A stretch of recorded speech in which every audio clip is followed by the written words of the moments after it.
offers multi-sport courts, batting cages, a fitness area, activity rooms, and more to serve all your recreation and fitness needs. Stop by 19002 Crossroad Parkway for a tour and see how the center can serve you. For more information, call 540-825-0000 or visit pathrecreationandfitnesscenter.com. Path Recreation and Fitness Center. Find your fun. Find your fit. A member of the Culpeper Wellness Foundation. We may be in the barbecue business, but our joy and commitment is in serving people and the community. Sean's Barbecue is committed to impacting lives, from our ambassadors to the guests that visit our restaurants every day. We would like for all of our ambassadors to invest time and energy in making the businesses thrive by creating a positive atmosphere, engaging with one another, and connecting with our guests. Sean's Smokehouse Barbecue. Real wood, real food, real good. That is popped up, playable into center field, chasing back Sanchez in center, and that ball is gone! It is a grand slam for Connor Marinac. Grounded, bouncing ball, fielded by the third baseman. The play is not in time, and the Cavaliers have won the ball game! This is the Saber Metrics pregame show, live on the Culpeper Cavaliers Baseball Network. For the second year in the Cavaliers' existence in the Valley Baseball League, we've got playoff action here in Culpeper. It's the Charlottesville Tom Sox and the Culpeper Cavaliers squaring off for game number 2 of the South Division Championship here from Culpeper, Virginia. Good evening, ladies and gentlemen, boys and girls, near and far, and welcome into the Saber Metrics pregame show for this game 2 of the South Division Series between the Charlottesville Tom Sox and your Culpeper Cavaliers. And for those who are new to our broadcast, first of all, what have you been doing for the last couple of months? Yes, we've been doing this for 2 months now, but in the meantime, we'll take a look at the starting lineups and stats for both teams coming into tonight's game. And with it being postseason play, there's not a lot of stats to go through postseason-wise, so for the stat part of this Saber Metrics pregame show, we will take a look at the regular season stats for both teams coming into tonight's ball game. But that's out of the way. Let's take a look at the Charlottesville Tom Sox starting lineups and stats as the visiting team in this game number 2 of the South Division Championship. The Tom Sox are led by head coach Randy Tomlin with assistants Scott Strickland, Coy Tomlin, and Kenny Towns, and pitching coach Adam Doffelmeyer. In the leadoff spot for the Tom Sox in this game number 2 of the division series, the shortstop from Abingdon, Virginia, a 6', 190-pound righty-righty sophomore out of Virginia Tech, number 31, Ethan Gibson. Batting second and playing at second base from Douglasville, Georgia, a 6', 190-pound righty-righty sophomore out of Wofford College, number 2, Ryan Wynn. Batting third, the DH for the Tom Sox this evening from Oakton, Virginia, a 6'1", 200-pound lefty-righty sophomore out of George Washington University, number 30, Robbie Levy. Cleaning up for the Tom Sox this evening and playing at third base from Biscoe, North Carolina, a 6'2", 215-pound righty-righty sophomore out of East Carolina University, number 24, Colby Wallace. Batting fifth and playing at first base from Pearland, Texas, a 6'3", 215-pound lefty-lefty sophomore out of Blinn College, number 35, Caden Ferraro. Batting sixth and playing in left field from Johns Creek, Georgia, a 6'1", 187-pound righty-righty junior out of Jacksonville State University, number 15, Cooper Blauser.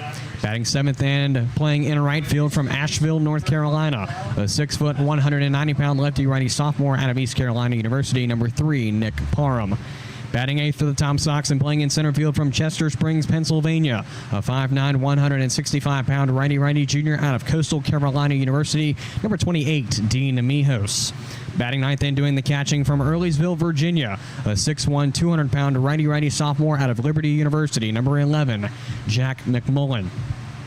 And to start things off on the mound for the Tom Sox this evening from Summerville, South Carolina, a 6', 190-pound right-handed pitcher, a sophomore out of Coastal Carolina University, number 1, Chase Stryker. The Charlottesville Tom Sox come into this evening's game with an overall record of 26-14, a 26-13 regular season record, and an 0-1 record in the playoffs so far. The Tom Sox come into this evening's game on a combined 2-game losing streak and being 6-4 out of their last 10 ball games. Their last game in game number 1 of the South Division Championship was a 4-1 loss to the Cavaliers last evening in Charlottesville, that being the 26th. The Tom Sox regular season ended on a 3-game losing streak, losing to the Cavaliers 15-11 on Saturday the 20th, losing to the Lumberjacks 6-2 on Sunday the 21st, and losing again to the Cavaliers 2-1 here on Monday the 22nd at CCHS. If needed, the Tom Sox will host the Cavaliers on Sunday the 28th, being tomorrow evening, at Charlottesville Seville Weekly Ballpark, being exact, at 7 p.m. for Game 3. Again, that is if necessary. The batting leaders for the Charlottesville Tom Sox in the regular season final stats: Colby Wallace ends the season as the highest batting average in the regular season with a .370. He's followed in second place by a .351 from Ryan Wynn. In third place with a .299 is Robbie Levy. And in fourth place with a .280 is Cooper Blauser. Robbie Levy hit 5 home runs in the regular season. That led the team coming into the end of the regular season. He's followed in second place by Blauser with 2, and in at least a 2-way tie for third place are Isaac Vanderwild and Wallace, both with 1 home run each in the regular season. In the RBI column, Levy ends with 22 RBIs. He leads the regular season RBI stat column for the Tom Sox. He's followed in a close second place by Wynn with 20, and in at least a 2-way tie for third place are Blauser and Ethan Gibson, who both have 17 RBIs each on the season. Moving on to the pitching leaders, the regular season final stats: Brett Gassman and Trevor Booten both had 4 wins in the regular season. They're tied for first place in the stat column. And in at least a 2-way tie for third place are Chase Stryker and Bobby Olson. They both had 3 wins each in the regular season. Again, that being good enough for a tied third place. In the strikeout column, Stryker leads with 28 strikeouts in the regular season. He's followed in second place by James Hayes with 25. In third place with a close 24 is Olson. And in fourth place with 23 is Booten. The lowest ERA comes from Ryan Hanks in the regular season with a 0 ERA. He's followed in a second place by Olson with a 1.42 ERA. In third place with a 1.65 is Daniel Powell. And in fourth place with a 2.27 is Stryker. Mind you, if you just joined within the last couple of moments, all these stats are the regular season final stats. The Tom Sox bats batted a .272 this regular season out of 1,235 at-bats, 288 runs scored off of 336 hits, 64 doubles, 11 triples, 24 home runs, 237 RBIs, 247 walks, and 312 strikeouts for the Tom Sox offense this past regular season. Moving on to the pitching staff, the Tom Sox pitchers have pitched a combined 319 innings, giving up 261 runs off of 261 hits off of 178 runs, 137 being earned, 180 walks, 331 strikeouts, with a team combined ERA of 3.87. Tonight's starting pitcher in this game number 2 at the South Division Championship is, as mentioned earlier, is Chase Stryker. His regular season stats are as follows. He appeared in 10 games and started in 3 of them, pitching 27 2/3 innings, giving up 24 hits, 9 runs, 7 of them being earned, 10 walks, 28 strikeouts, went 3-2 in the regular season with a regular season ERA of 2.27. We take a sideline here on the Culpeper Cavaliers Baseball Network, and when we return in a couple of moments, we'll take a look at the Culpeper Cavaliers starting lineups and stats before taking another break and looking around the Valley League. That's the other half of this break. And a thank you to our friends at Peak Roofing Contractors for being tonight's game presenting sponsor in this Game 2 of the South Division Championship. We'll hear more on them and more in this break. This is Culpeper Cavaliers Baseball and the Saber Metrics pregame show. At Peak Roofing Contractors, we specialize in roof installation, new gutters, siding, windows, and doors. In fact, we will transform the exterior of your home into something beautiful. As a family-owned and operated business, our customers, our name, and our employees are our most important assets. We provide hassle-free estimates, no high-pressure sales, and quality results that will last for years. For an appointment, visit us on the web at peakroofingcontractors.com.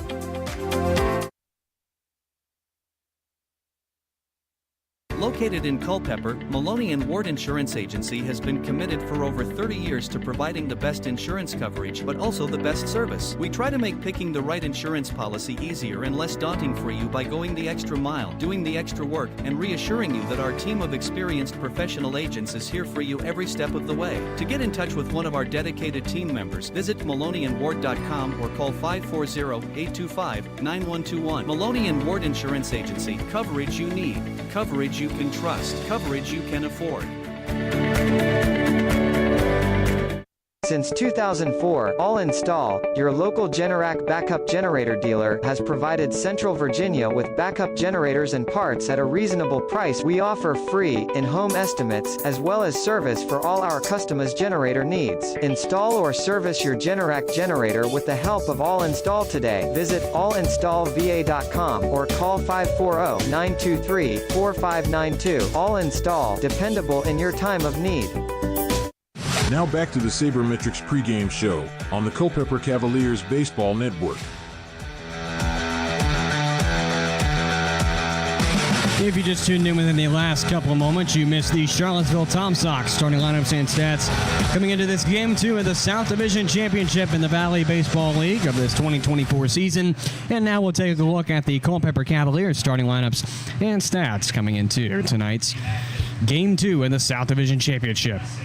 The Cavaliers are led by head coach Brandon Mack with assistants Josh Gardner, Trevor Mack, Nate Yates, and pitching coach A.J. Stead. In the leadoff spot for the Cavaliers, playing in center field from Fredericksburg, Virginia, a 5'9", 160-pound righty-righty junior out of VMI, number 2, Kazuya Jordan.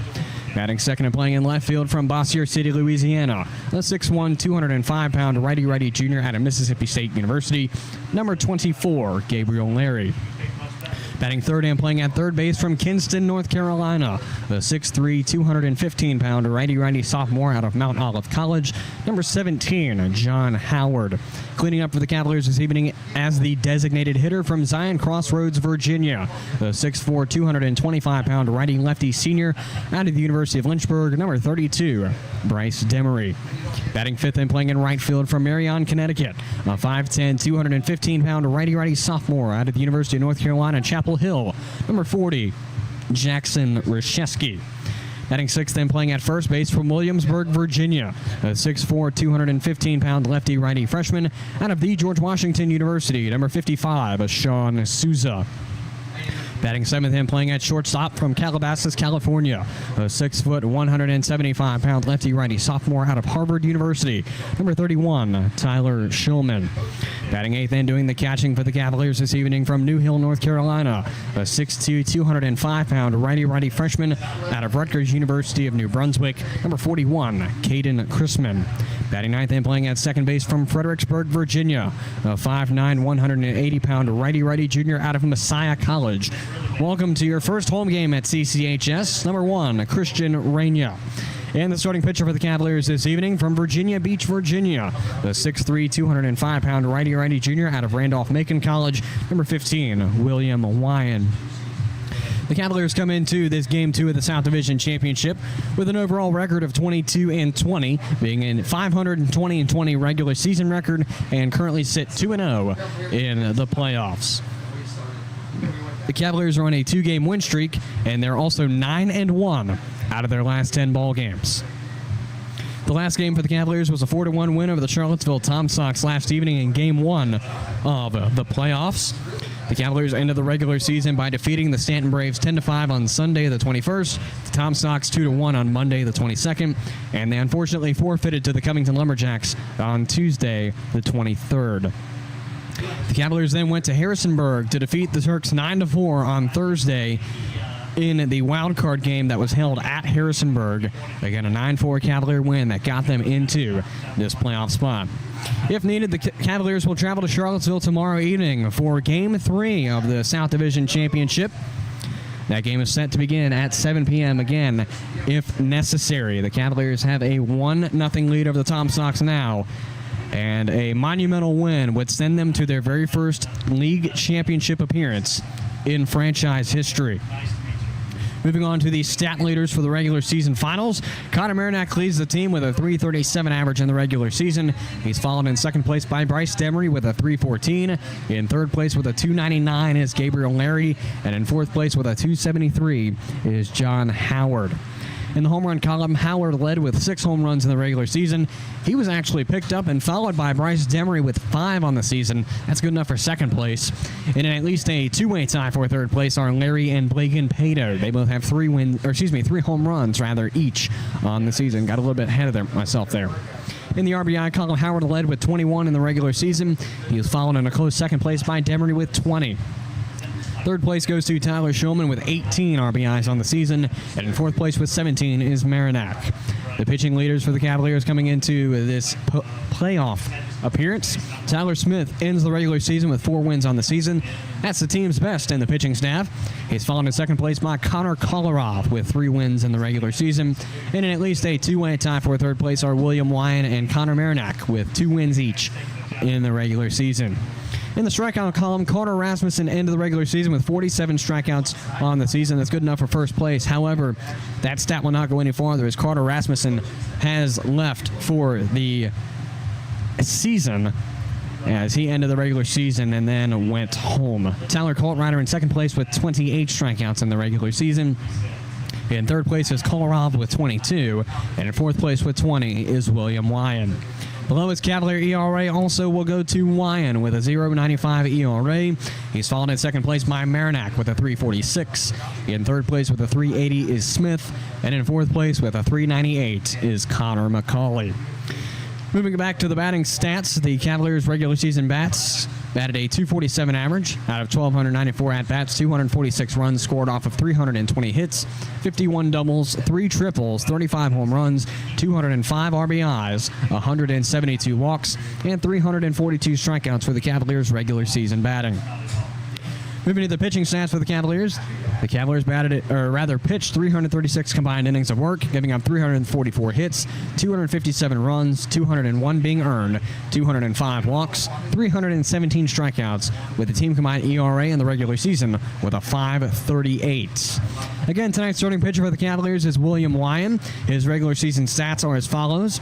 He appeared in 4 games and made 3 starts, pitched 19 innings, giving up 14 hits, 6 runs, 2 of them being earned, 3 walks, 20 strikeouts, which is 4th best for the team in the regular season. Sits 2-0 as a Cavalier in the regular season as well, with an ERA at the team's best at 0.95. We take a sideline here on the Culpeper Cavaliers Baseball Network, and remember to return in just a couple moments. We'll take a look around the Valley League and see what other playoff appearances and games are going to be coming up in the Valley League. And that's on the other half of this break.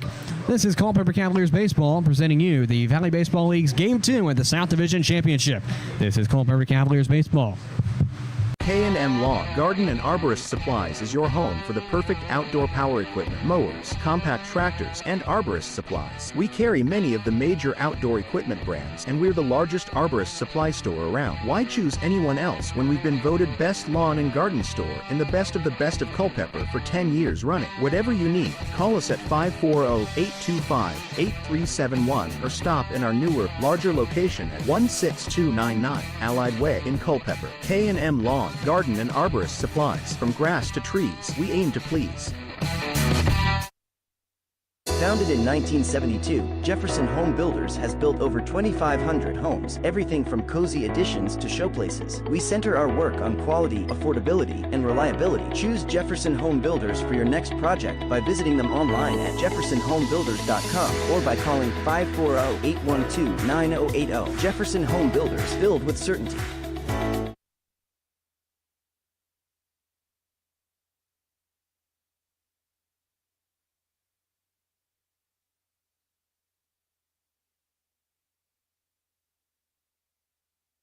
The Rotary Club of Culpeper is part of a worldwide organization of business and professional leaders that provides humanitarian service, encourages high ethical standards in all vocations, and helps build goodwill and peace in the world. The main objective of Rotary is service, in the community, in the workplace, and throughout the world. The Rotary motto is service above self. For more information about your local Rotary Club of Culpeper, visit rotaryclubofculpeper.org.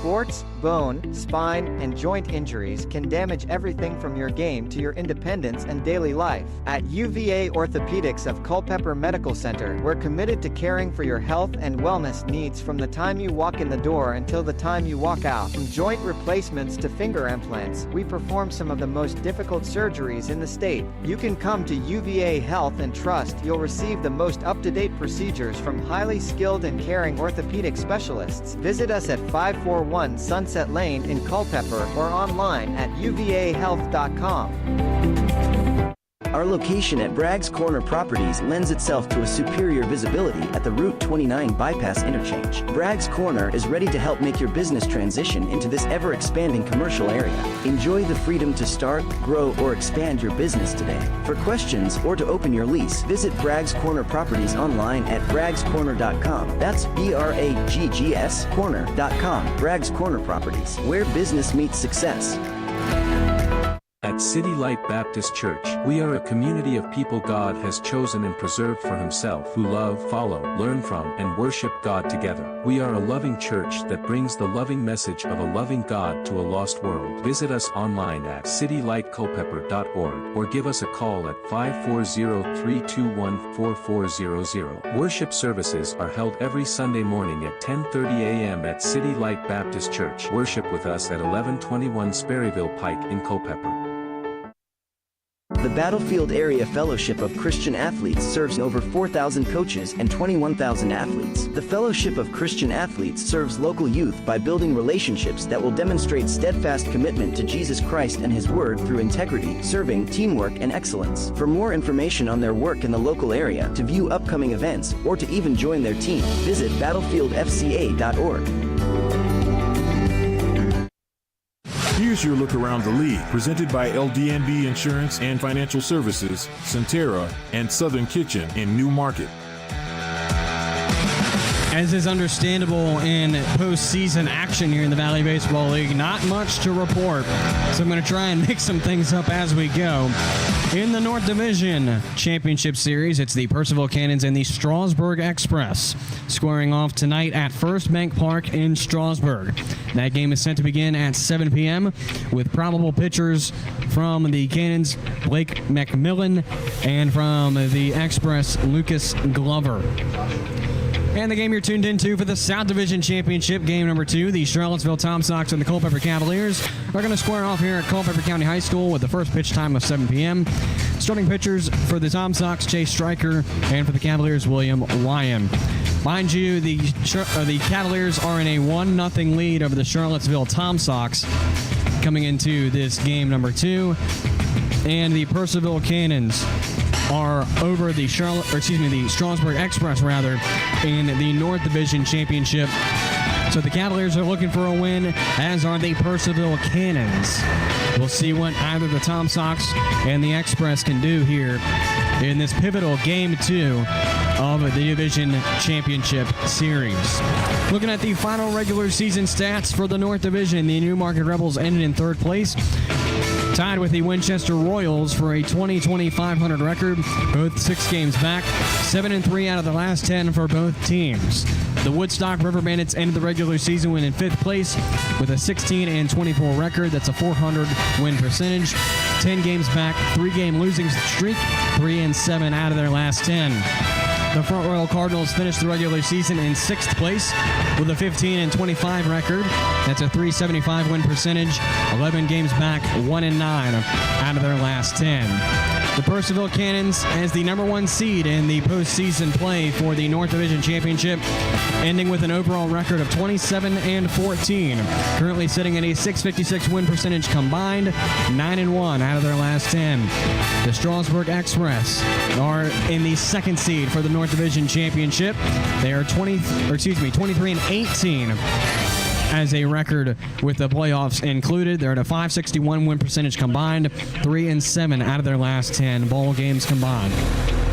Moving to the South Division, the Harrisonburg Turks finish in 2nd place with a 22-17 record. That's a .564 win percentage, 4 games back, 3-7 out of their last 10. The Covington Lumberjacks ultimately tied with the Cavaliers with a record of 20-500, 6.5 games back, 6-4 out of their last 10. That's good for third place. The Stanton Braves are in fifth place with a 17-23 record, ending the regular season with a .425 win percentage, 9.5 games back, 5-5 out of their last 10. The Waynesboro Generals ended in sixth place with a 14-26 record. That's a .351 percentage, 12.5 games back, 4-game losing streak, 3-7 out of their last 10. The Charlottesville Tom Sox are the first place seed in the South Division Championship Series, coming into tonight's game with a combined record of 26-14. That's a .650 win percentage, 4-game losing streak, 4-6 out of their last 10 bowl games. The Culpeper Cavaliers come into tonight's game number 2 of the South Division Championship as a third place finisher, again tied with Covington, a 22-20 combined record at .524 win percentage, 2-game win streak, and 9-1 out of their last 10. That's your look around the league presented by LD&B Insurance and Financial Services, Centera, and Southern Kitchen in Newmarket. This is the conclusion of the Saber Metrics pregame show. On the other side of this break is the first pitch of the second game of the Valley Baseball League South Division Championship between the Charlottesville Tom Sox and your Culpeper Cavaliers from Culpeper County High School. This is Culpeper Cavaliers Baseball.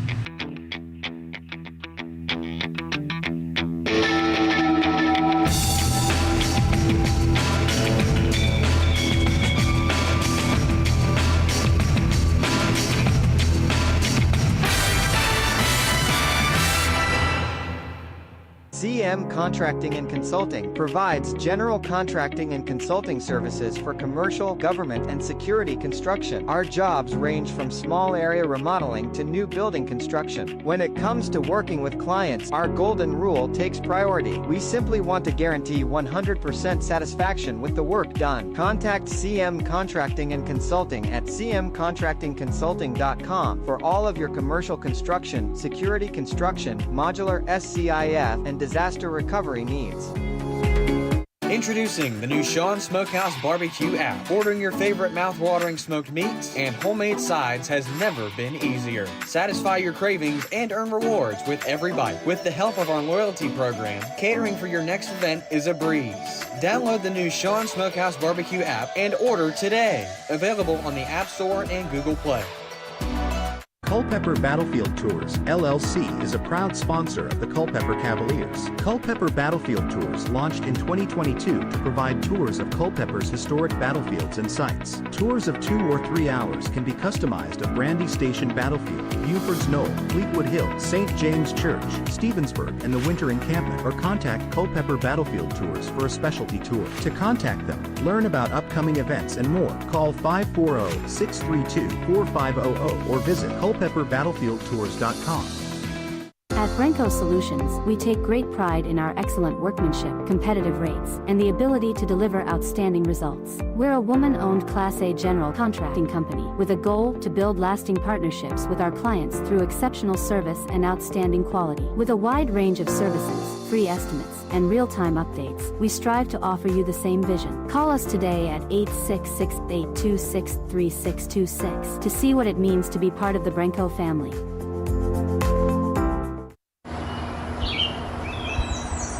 Summer is here, and now is the best time to get your air conditioner serviced or a new one installed by the professionals at Wortman Mechanical. With personalized service, Wortman Mechanical makes sure that customer satisfaction is guaranteed. Need us in the off-season? We service all major brand heating systems, electrical and plumbing systems as well. For your next electrical, plumbing, HVAC, and indoor air quality system servicing, contact Wortman Mechanical by phone at 540-727-9555 or online at wortmanmechanical.com.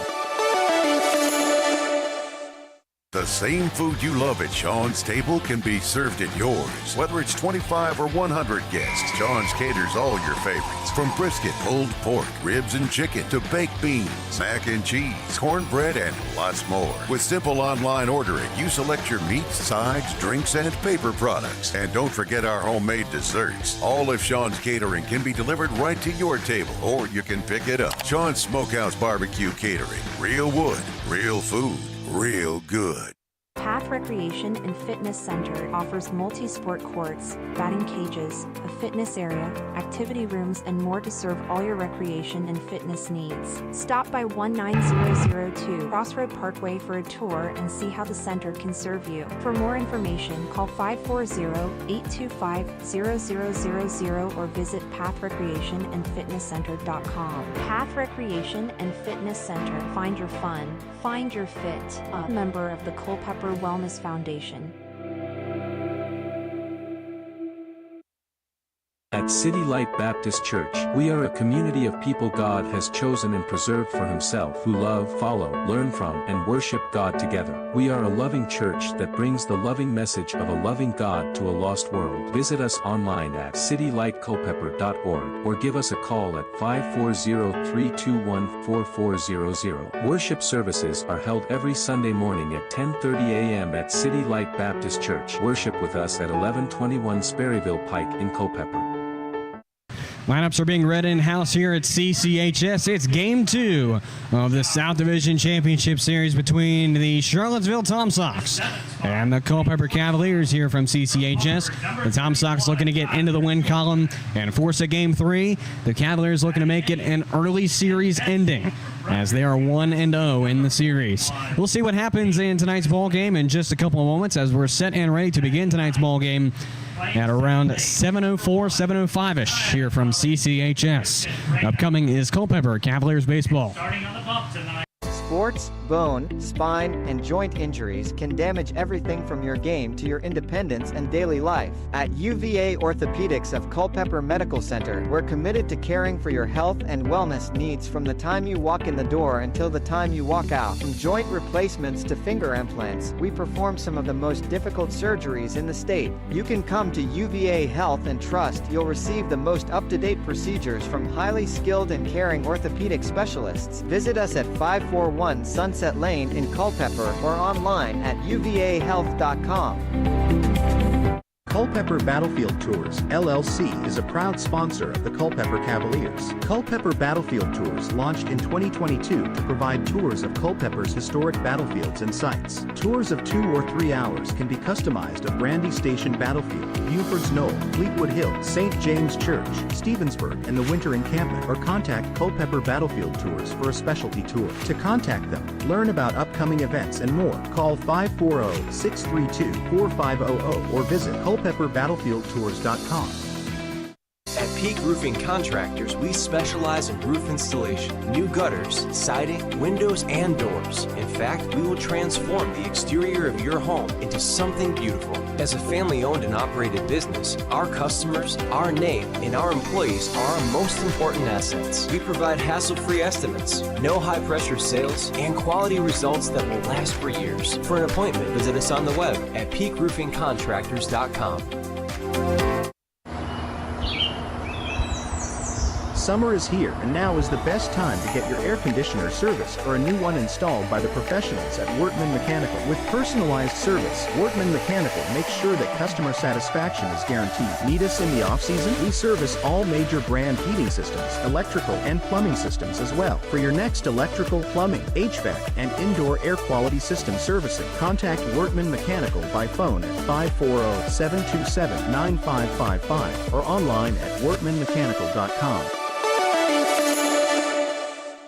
The Rotary Club of Culpeper is part of a worldwide organization of business and professional leaders that provides humanitarian service, encourages high ethical standards in all vocations, and helps build goodwill and peace in the world. The main objective of Rotary is service, in the community, in the workplace, and throughout the world. The Rotary motto is service above self. For more information about your local Rotary Club of Culpeper, visit rotaryclubofculpeper.org. Our location at Bragg's Corner Properties lends itself to a superior visibility at the Route 29 bypass interchange. Bragg's Corner is ready to help make your business transition into this ever-expanding commercial area. Enjoy the freedom to start, grow, or expand your business today. For questions or to open your lease, visit Bragg's Corner Properties online at braggscorner.com. That's BRAGGS corner.com. Bragg's Corner Properties, where business meets success. Since 2004, All Install, your local Generac backup generator dealer, has provided Central Virginia with backup generators and parts at a reasonable price. We offer free, in-home estimates, as well as service for all our customers' generator needs. Install or service your Generac generator with the help of All Install today. Visit allinstallva.com or call 540-923-4592. All Install, dependable in your time of need. CM Contracting and Consulting provides general contracting and consulting services for commercial, government, and security construction. Our jobs range from small area remodeling to new building construction. When it comes to working with clients, our golden rule takes priority. We simply want to guarantee 100% satisfaction with the work done. Contact CM Contracting and Consulting at cmcontractingconsulting.com for all of your commercial construction, security construction, modular SCIF, and disaster recovery needs.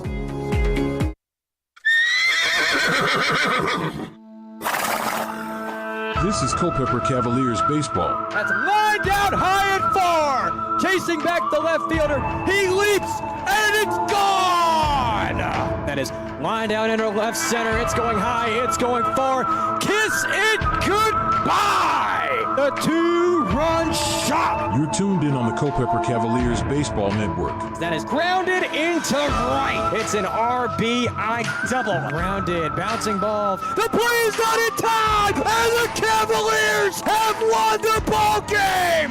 Now, it's time for baseball on the Culpeper Cavaliers Baseball Network. This is arguably one of the biggest games for the Cavaliers here in this 2024 season so far. A win will propel them to the Valley Baseball League Championship. They are 1-0 over the Charlottesville Tom Sox, and the South Division Championship here in Culpeper is where we begin this game number 2. Speaking of game number 2, I'd like to thank Peak Roofing Contractors for being tonight's game presenting sponsor of the Game 2 of the Valley Baseball League South Division Championship. Peak Roofing Contractors is a family-owned and operated roofing and home improvement contractor that knows how to deliver outstanding customer service. At Peak Roofing Contractors, we guarantee the Peak promise. Hassle-free estimates, no high-pressure sales, and quality results. From the beginning to the completion of your roofing, windows, siding, gutter, or other home improvement project, our professional staff will always strive to exceed your expectations. Call us today at 703-468-4769 or visit us online at peakroofingcontractors.com. In the meantime, the first batter, Ethan Gibson, flies out to the right fielder, Jackson Rashesky, for out number 1, so 1 out quickly here in the top of the first for the Tom Sox offense. Ryan Wynn. So that was a quick 1 pitch, 1 out for Wynn there. So we'll see what he's able to do here with number 2, Ryan Wynn. Wynn sets on the mound as he's going to deal to, or rather, Wynn sets to deal to Wynn. The first one is missed for ball 1. It's a 1-0 start. Batter number 2, Ryan Wynn, the second baseman. Wynn sets and deals the 1-0. That one looks across, but just outside. Ball 2.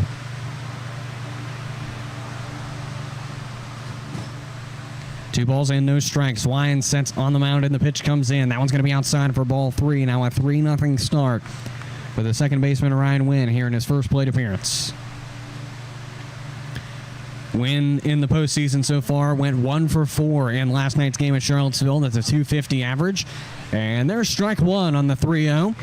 So Wynn will find his first strike to go through the zone. It's 3 balls and a strike now coming to Ryan Wynn. Wynn with a 3-1, sets in, deals. It's going to be called ball 4 on the outside corner.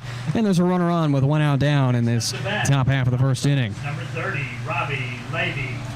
So after a 1 pitch fly out for Wynn there, he throws a quick, or not so quick, 5 pitches there to walk the batter, Wynn. So we'll see what he's able to do here with the lefty Levy. Levy's playing as the designated hitter in tonight's ball game for the Tom Sox. It's game number 2 at the South Division Championship. And the pitch comes in. It's going to be popped in. It's going to get through for a base hit into left field. Chasing Gabriel Larry. He's going to make the scoop.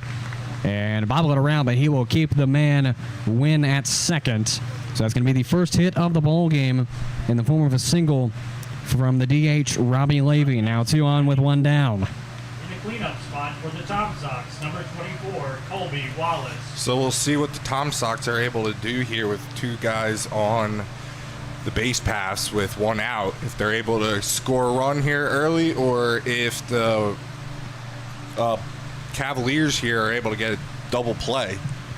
Here's the third baseman, Colby Wallace, as Wine looks back to second. And the first pitch comes into the plate appearance. That's a swing and a miss. Got him for strike 1. So a 0-1 start now for the third baseman, Colby Wallace, in plate appearance number 1. He's got runners on first and second and 1 down.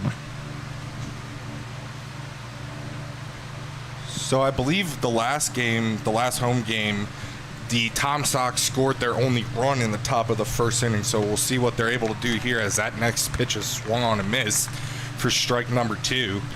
Nothing in 2 now for Colby Wallace, who in last night's ball game went 0 for 4. That's his postseason stats, as Point Street doesn't list the regular season stats once we've reached postseason play. And here comes the 0-2, and that one is going to just miss on the outside corner. Going to be ball 1-1-2 count now for the third baseman, Colby Wallace. So it looks like Wine's really trying to get that outside corner there, that call there, but the umpire so far hasn't budged. So we'll see what happens as the game progresses. Wine deals the 1-2. Swing and a miss. Got him for strike 3. And there's out number 2 on the forwards K. It's the first of the night for Wine. And I can't remember exactly how many that was on the season. That will be number... If the information Point Street had was correct, it should be total number 21 on the season. I believe he ended the season with 20. That, in fact, holds true, as I wrote that down earlier on and then completely forgot about it. So we've got 2 outs down with 2 men on, as Wine looks back to second with a advancing Ryan Wynn at second. As the first pitch comes in, it's going to miss for ball 1. It's a 1-0 start for the first baseman, Caden Ferraro, in his first plate appearance. He went 1 for 4 in last night's ball game at Charlottesville, sitting at .250. He batted in the only run the Tom Sox scored in last night's game in Charlottesville. As Wine look back to second, and the pitch comes in 1-0. That one looks across the dish, but looked to just go low at the end of the pitch. For ball 2, it's a 2-0 count. Yeah, I believe that pitch actually was in the dirt there, since it seemed like it bounced and ricocheted off the catcher Chrisman in front of him a little bit there. Wine will set after receiving a sign from the catcher Chrisman. 2-0 count, looks back to second. And the pitch comes in. That one is going to be a called strike, as it looked like it was right at the outside edge on that left side. So it's going to be a 2-ball and 1-strike count now for the first baseman, Caden Ferraro, and plate appearance number 1. 2 outs down, 2 men on in this top of the first. Wyan sets after receiving a sign from Chrisman. With a 2-1, he looks back. Nobody there to make the play. The pitch comes in. It's going to be a grounder foul on the first base line. And we've got an even count now at 2-2. So after making quick work with the first batter, Wine gave up, or allowed 2 base runners to get on base here. And then the last batter struck out, so we'll see what he's able to do here with a 2-2 count on the batter, Ferraro. As he sets, looks back at the runner, Wynn, delivers the pitch. That is swung on and missed for strike 3, and out number 3 of the inning. The Cavaliers get out of a rather pickle of an inning. 1 hit giving up on with 2 runners on. No run scored, as Caden Ferraro swings and misses for the 3rd out of the inning. So we went through 5 batters for the Tom Sox offense as we go to the bottom half of the first inning. The Cavaliers will go and see what they can do on offense to lead things off. Back with you in a moment on the Culpeper Cavaliers Baseball Network. This is Culpeper Cavaliers Baseball presenting the Valley Baseball League's game number 2 of the South Division Championship. Make sure that you understand. Our location at Bragg's Corner Properties lends itself to a superior visibility at the Route 29 bypass interchange. Bragg's Corner is ready to help make your business transition into this ever-expanding commercial area. Enjoy the freedom to start, grow, or expand your business today. For questions or to open your lease, visit Bragg's Corner Properties online at braggscorner.com. That's BRAGGS corner.com. Bragg's Corner Properties, where business meets success. The The same food you love at Sean's table can be served at yours. Whether it's 25 or 100 guests, Sean's caters all your favorites. From brisket, pulled pork, ribs and chicken, to baked beans, mac and cheese, cornbread, and lots more. With simple online ordering, you select your meats, sides, drinks, and paper products. And don't forget our homemade desserts. All of Sean's catering can be delivered right to your table, or you can pick it up. Sean's Smokehouse Barbecue Catering. Real wood, real food, real good. Summer is here, and now is the best time to get your air conditioner serviced or a new one installed by the professionals at Workman Mechanical. With personalized service, Workman Mechanical makes sure that customer satisfaction is guaranteed. Need us in the off-season? We service all major brand heating systems, electrical and plumbing systems as well. For your next electrical, plumbing, HVAC, and indoor air quality system servicing, contact Workman Mechanical by phone at 540-727-9555 or online at workmanmechanical.com.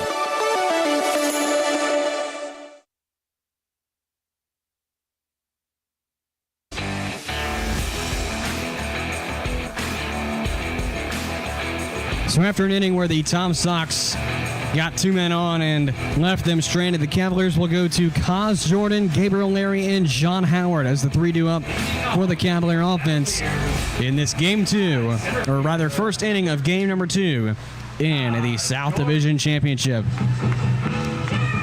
So here's the center fielder, Kazuya Jordan, for his first plate appearance of tonight's ball game. Kaz comes to the Cavaliers from Fredericksburg, Virginia. 5'9", 160-pound Randy Jr. out of VMI. He stands in the left-handed batter's box to receive the first pitch from Chase Stryker. And that comes in as it looks like Kaz wanted to get a swing at that. He held off, and it worked in his favor. It's going to be a ball one start with a 1-0 count.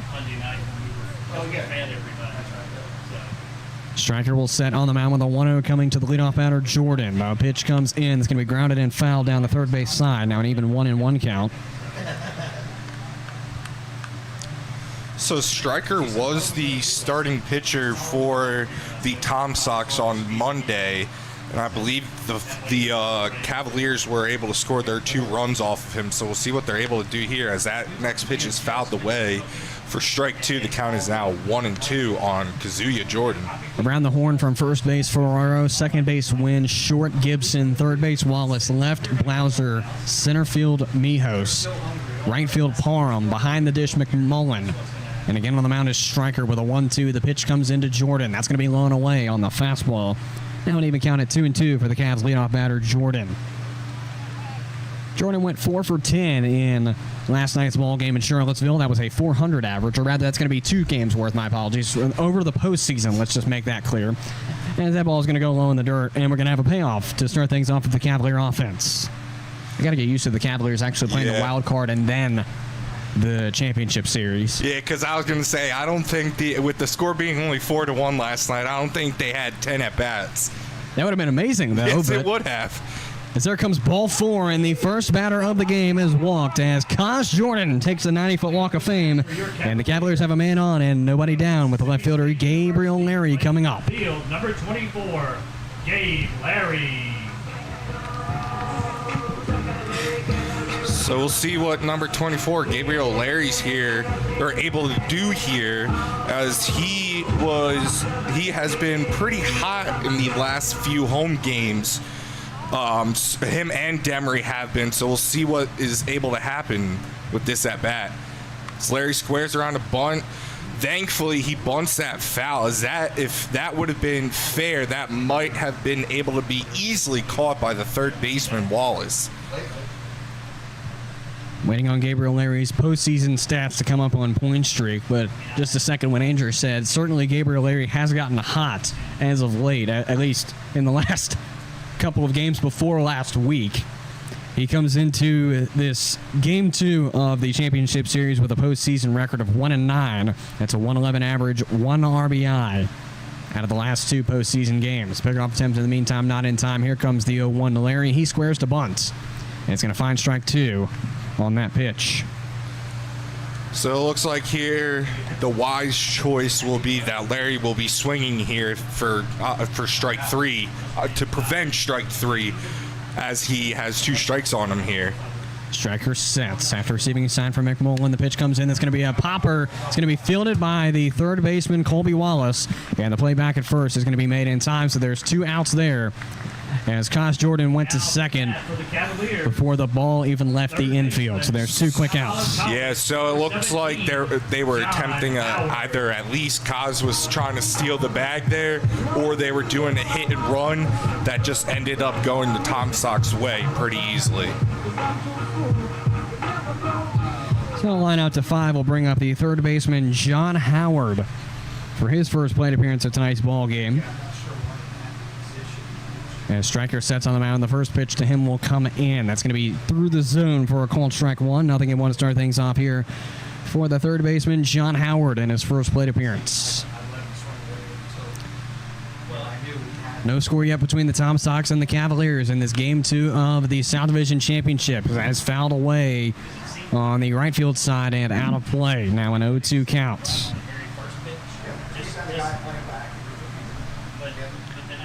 Howard's postseason has gone 3 for 8. That's a .375 average, 2 RBIs. Again, in the postseason. He led the team in the regular season with home runs and I believe RBIs as well, as he was closely contested by Demery in both of those columns as well, as the 0-2 is going to be low and away for ball 1. Now a ball and 2 strikes for the third baseman, John Howard.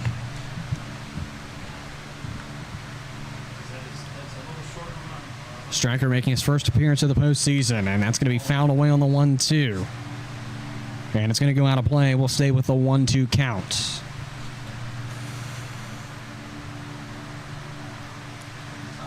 So John Howard getting his money's worth here in this first plate appearance of this Game number 2 of this South Division Championship. It's the Tom Sox and the Cavaliers. As Striker deals, and that was going to be in there for a called strike 3, and that'll do it for the first inning.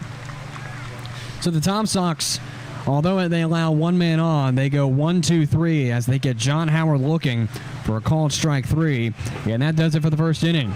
No score between the Tom Sox and the Cavaliers here in this first inning of work in Game number 2 of the South Division Championship. A Cavalier win would propel them to the Valley League Championship. A Tom Sox win will force a Game 3 in Charlottesville tomorrow night. Back within a moment for the second inning of tonight's ball game. On the other half of this break, this is Culpeper Cavaliers baseball. At City Light Baptist Church, we are a community of people God has chosen and preserved for himself who love, follow, learn from, and worship God together. We are a loving church that brings the loving message of a loving God to a lost world. Visit us online at citylightculpeper.org or give us a call at 540-321-4400. Worship services are held every Sunday morning at 10:30 a.m. at City Light Baptist Church. Worship with us at 1121 Sperryville Pike in Culpeper. Our location at Bragg's Corner Properties lends itself to a superior visibility at the Route 29 bypass interchange. Bragg's Corner is ready to help make your business transition into this ever-expanding commercial area. Enjoy the freedom to start, grow, or expand your business today. For questions or to open your lease, visit Bragg's Corner Properties online at braggscorner.com. That's BRAGGS corner.com. Bragg's Corner Properties, where business meets success.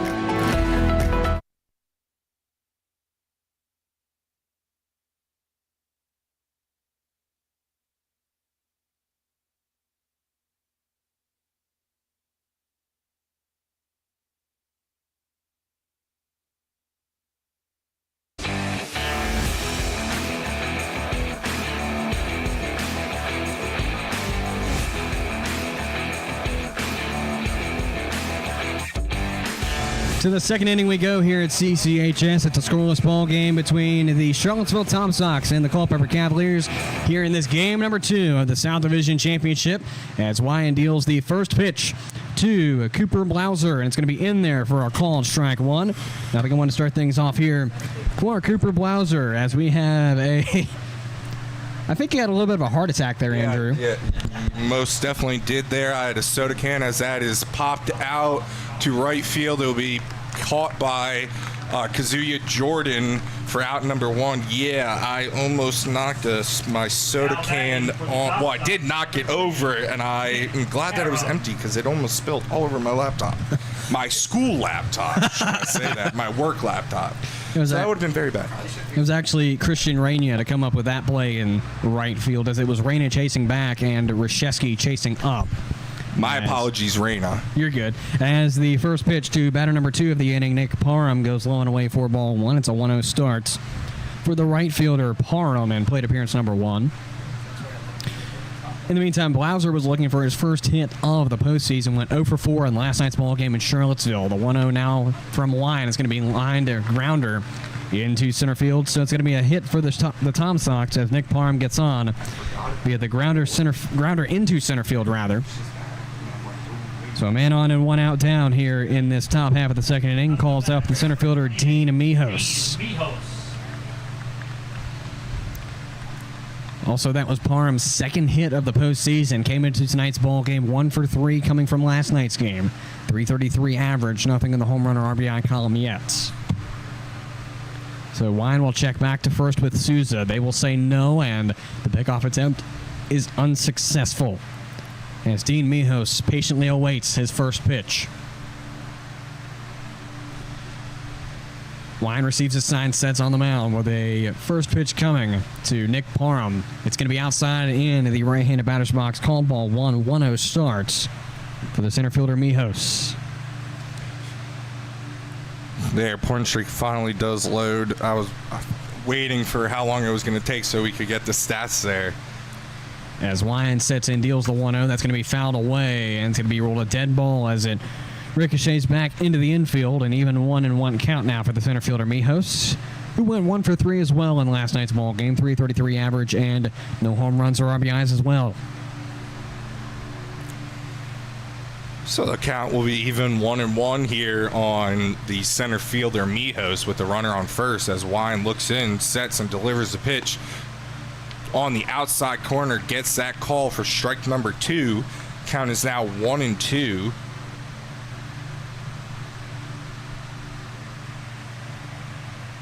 The Tom Sox have Nick Parham on first base following the single into center field.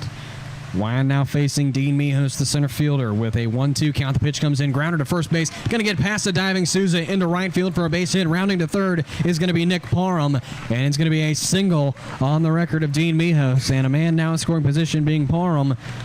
With 1 out down, the Cavaliers need to work here if they want to prevent the Tom Sox from scoring. Jack McMullen. So that will bring up the catcher and the number 9 hitter, Jack McMullen, number 11. So we'll see what he is able to do here with 1 out and runners on the corner.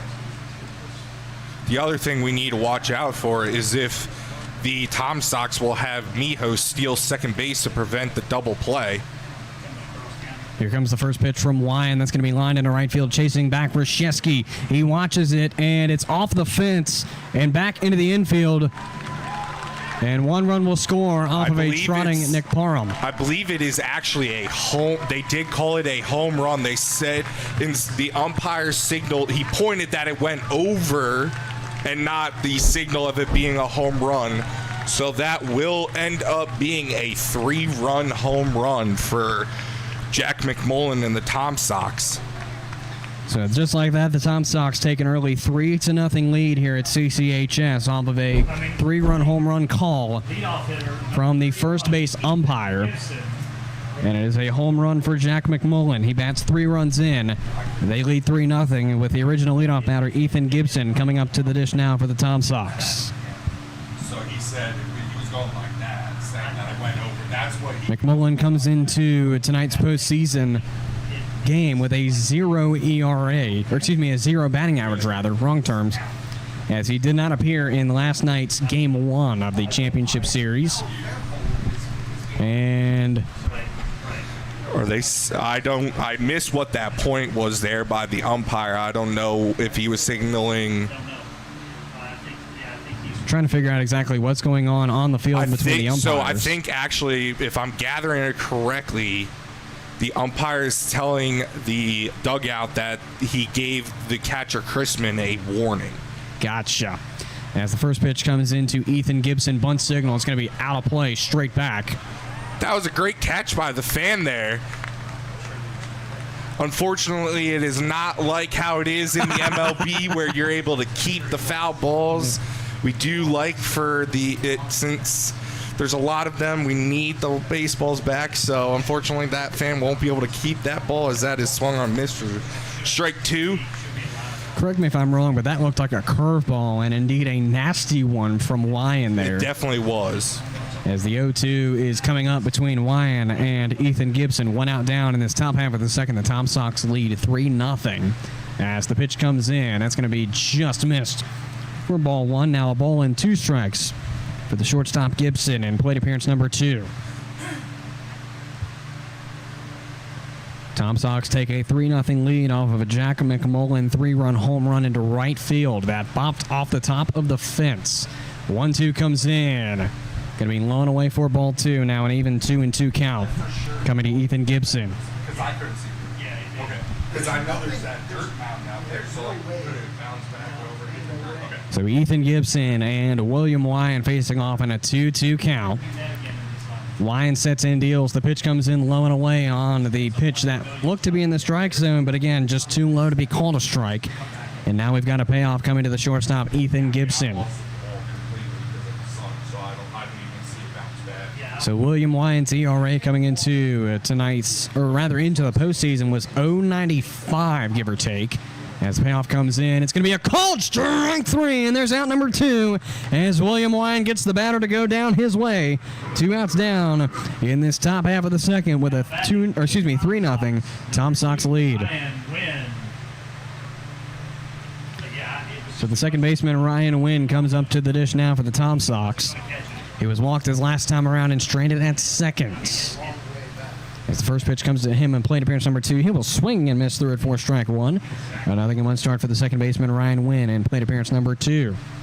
He walked his last plate appearance on a 3-1 count, so we'll see what he's able to do here, as that is inside for ball 1. Even count at 1-1.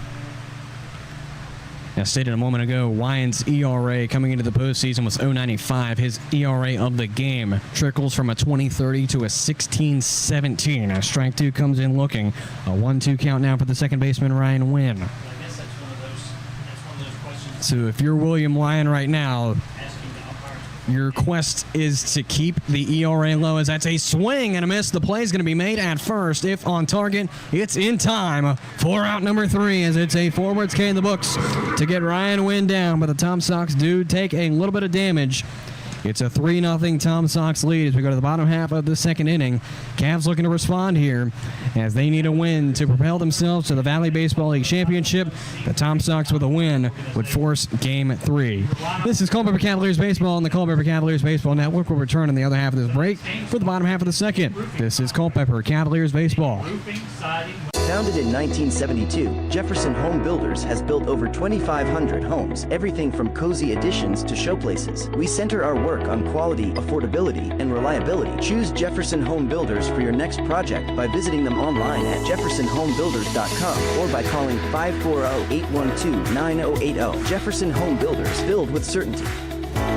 At Brenco Solutions, we take great pride in our excellent workmanship, competitive rates, and the ability to deliver outstanding results. We're a woman-owned Class A general contracting company with a goal to build lasting partnerships with our clients through exceptional service and outstanding quality. With a wide range of services, free estimates, and real-time updates, we strive to offer you the same vision. Call us today at 866-826-3626 to see what it means to be part of the Brenco family.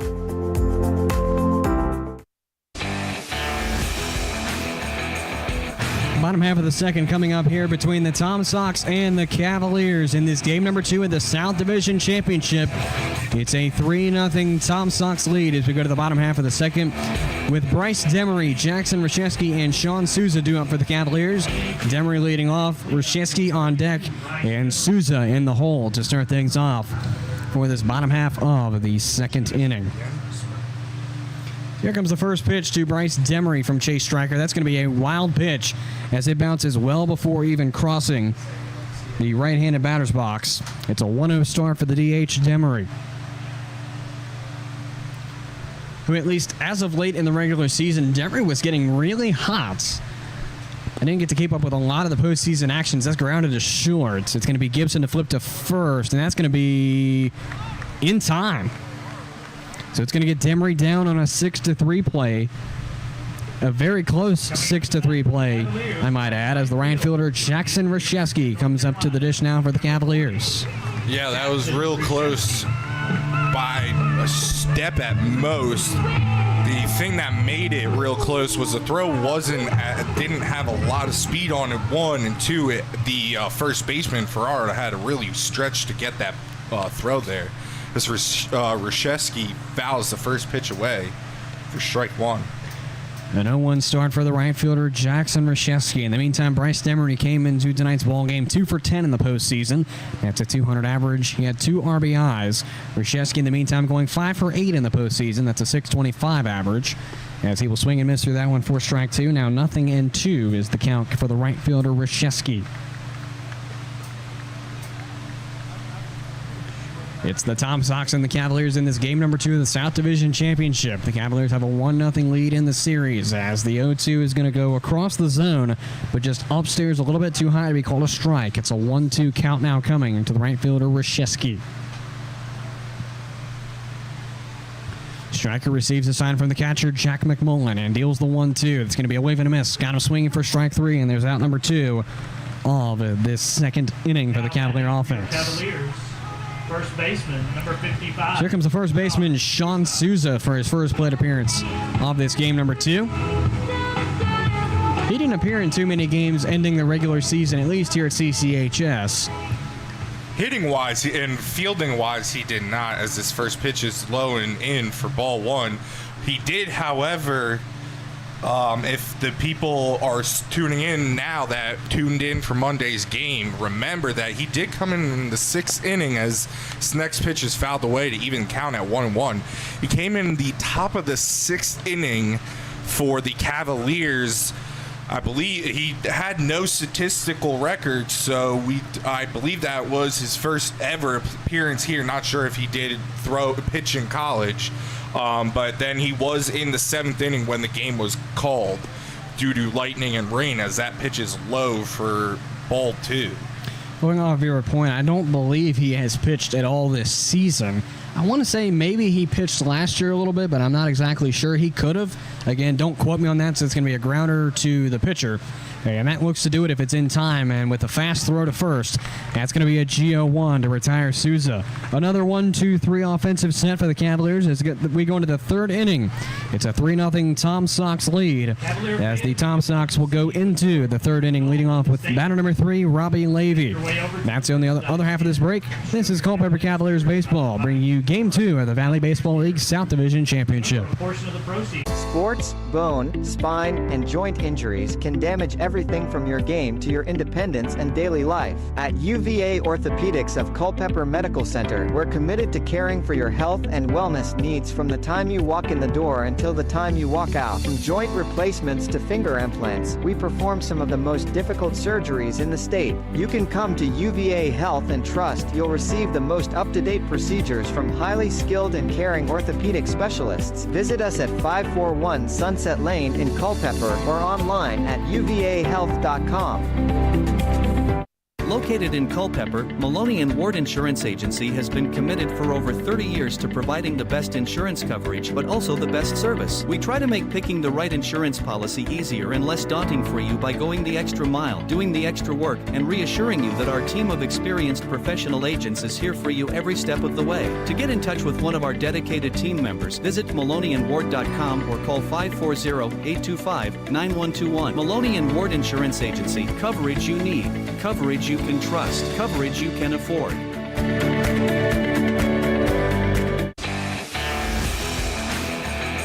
Top of the 3rd inning coming up here from CCHS, a 3-0 Tom Sox lead in this Game 2 of the South Division Championship of the Valley Baseball League. As Robbie Levy is going to lead things off for the Tom Sox, followed by Colby Wallace on deck and Caden Ferraro in the hole. As William Lyon sets on the mound, and the first pitch of the 3rd inning comes in for the Tom Sox. It's going to be low and away for ball 1. A 1-0 start for the DH, Robbie Levy. So in this second plate appearance for Levy, he singled in the 1st inning. So he is 1 for 1 on the night as this next pitch is in there low for ball 2, a 2-0 count. So this will also put Levy in the postseason with the .250 batting average, going 1 for 4 so far, as this is hit out of play towards the visiting bullpen for strike one. The count is now 2-1. Robbie Levy comes into tonight's ball game off of an 0-3 streak in last night's ball game. No home runs, no RBIs, obviously, with the 0 hits that he recorded in last night's ball game. Sent in a 2-1 count now coming from William Wine as the leadoff batter in this third inning. Wine sets on the mound and the pitch comes in. That one looks across the zone, but going to be called ball 3, a 3-1 count. So we'll see here if Wine's able to battle back, or if Levy's able to get the walk as the pitch is delivered. I'll get past the second baseman, Rena, and go out to the right fielder, Ruszewski, for a single. So that puts Levy at 2 for 2 on the evening with two singles. Number 24. Up comes the third baseman, Colby Wallace, for his second plate appearance of this game number 2 at the division championship. Wallace is 0 for 1 so far with the strikeout in the the first inning, as the pickoff attempt is not in time, as Levy was able to get back with a quick dive.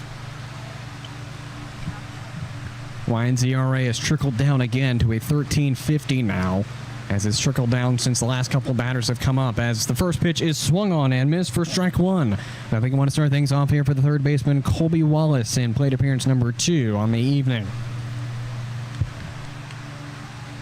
The leadoff batter, Robbie Levy, stands on first following the single that trickled into right field as William Wine sets on the mound. With an 0-1 coming to Colby Wallace, the pitch comes in. Gonna check and say yes for strike 2.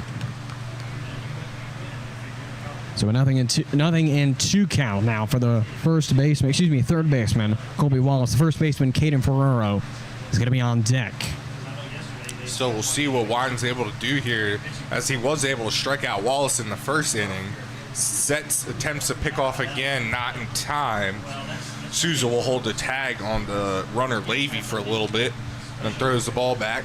So Wine will get the pitch, or get the call again from his catcher. Wine sits on the mound with an 0-2. The pitch comes in. It's going to be low and away. Going to be called ball 1, 1-2 the count. Wallace, in the meantime, comes into tonight's ball game off an 0-4 batting average last night. Again, he faces a 1-2 coming from William Wine. A man on and nobody down. Wine sets and deals the 1-2. Grounder to short. This could be a double play. The scoop to second is in time. The scoop to first is not in time. So it is a sacrifice.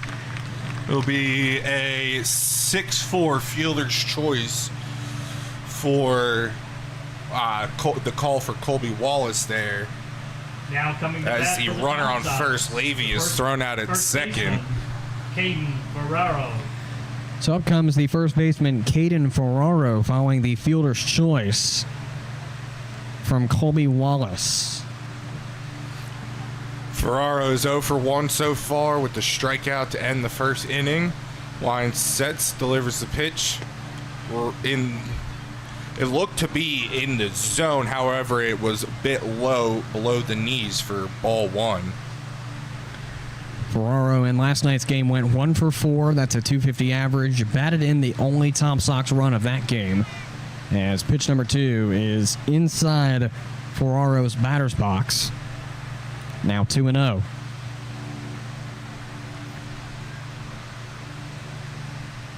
Wyan receives his sign, sets on the mound. And he will deal the 2-0 pitch. That is going to be low and away for ball 3, 3-0 as the count now coming from Wyan to Caden Ferraro. So Ferraro's looking to get a really good pitch here to drive, since he has a 3-0 count on him and has a good chance for ball 4. So he should only be swinging at a really good pitch.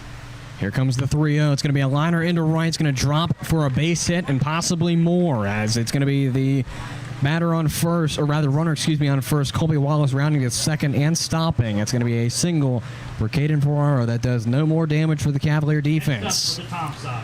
As that'll bring up the left fielder, Cooper Blauser. So Blauser comes up for the second time this evening, sitting at 0 for 1 with a pop out to the second baseman, Rena, last inning to start the inning off. Wine looks to second after setting, and he will deal the first pitch of the plate appearance. That looks in fact, holds true for strike one. Now a 0-1 start for the left fielder, Cooper Blauser, in plate appearance number 2.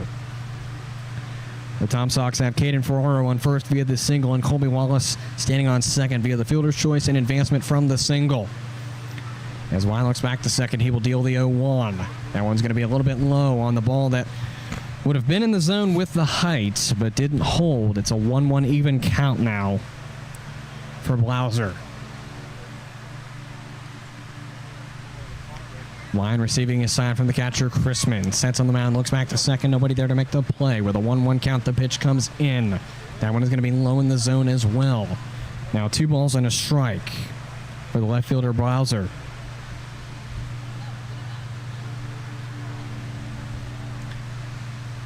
Top of the third here from Culpeper. 3-0 Tom Sox lead in this game number 2 of the South Division Championship. Wine looks back to second. With the 2-1 count, the pitch comes in. That's a swing and a miss for strike 2. Now an even 2-2 count coming to the left fielder, Cooper Blauser, with 2 on and 1 down here in this top half of the third. So Wine's looking to retire possibly the side here with the double play, or at least this batter here as the pitch is in there on the outside corner for strike 3. So that will be the second out of the inning on a backwards K. Plate number 3, Nick Parham. So that will bring up the right fielder, number 3, Nick Parham. He is 1 for 1 on the night. He singled last inning to start the little rally that the Tom Sox were able to get going before McMullen was able to hit that 3-run home run, as the first pitch is in the dirt, trickles away from Chrisman, but he's able to contain it, as that will bring the count to 1-0. Don't know if I said it, but Blauser coming into tonight's ball game went 0 for 4 in last night's game. A waiting on point streak to refresh for Cooper Blauser, for Nick Parham rather. As the 1-0 comes in, it's going to be a high fly ball into right field, chasing back Rashevsky. He looks like he has it with enough room to make the play, and he will make it for out number 3 as Nick Parham goes down on an F09 for the third out of this top half of the third inning. The Tom Sox threaten, but they don't get any extra to cross. As we take a sideline, it's a 3-0 Tom Sox lead as we go into the bottom half of the third inning, with the Cavaliers leading off with batter number 7, Tyler Shulman. That's on the other half of this break. This is Culpeper Cavaliers baseball. Since 2004, All Install, your local Generac backup generator dealer, has provided Central Virginia with backup generators and parts at a reasonable price. We offer free, in-home estimates, as well as service for all our customers' generator needs. Install or service your Generac generator with the help of All Install today. Visit allinstallva.com or call 540-923-4592. All Install, dependable in your time of need.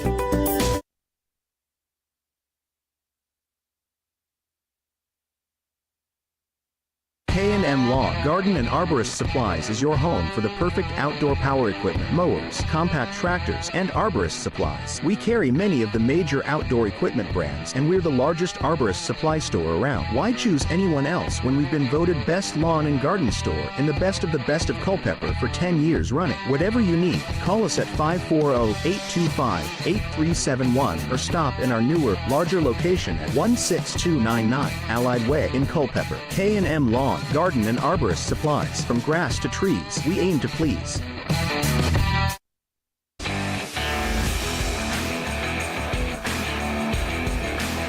To the bottom half of the third we go here in Culpeper. It's 7-8-9 for the Cavalier offense due up, as it's Shulman, Chrisman, and Christian Reyna due up for the Cavaliers here. in this bottom half of the third inning. Schulman leading off, Chrisman on deck, and Reyna in the hole.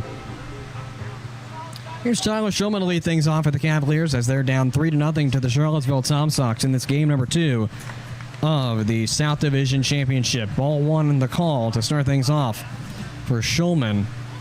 A 1-0 count. As Stryker sets and deals, that's going to be low on the wild pitch. At least going to score it that way for this moment in time. Either way, 2-0 is the count for Schulman now.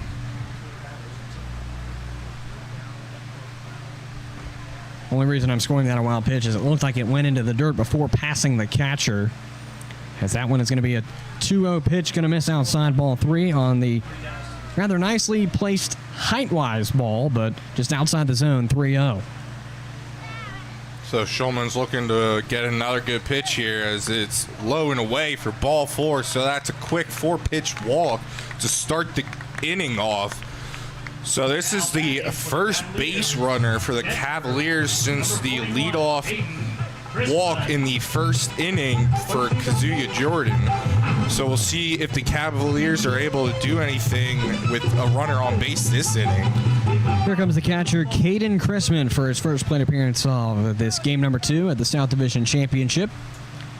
Again, as stated, the Cavaliers need a win to propel themselves to the Valley Baseball League Championship between either Purcellville or Strasburg. As the first pitch is missed for ball 1 to Chrisman. He starts 1-0 in the count. Also, this is Chrisman's first appearance of the postseason, which makes sense as he's a catcher. It's going to be grounded to third, double play in effect. At second in time, at first, also in time for the double play.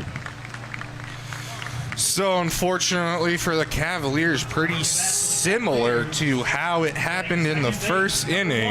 It ended up with the next batter hitting into a double play to the third baseman. So it will bring out the second baseman, Christian Reyna. I believe Reyna made an appearance in last night's game at Charlottesville.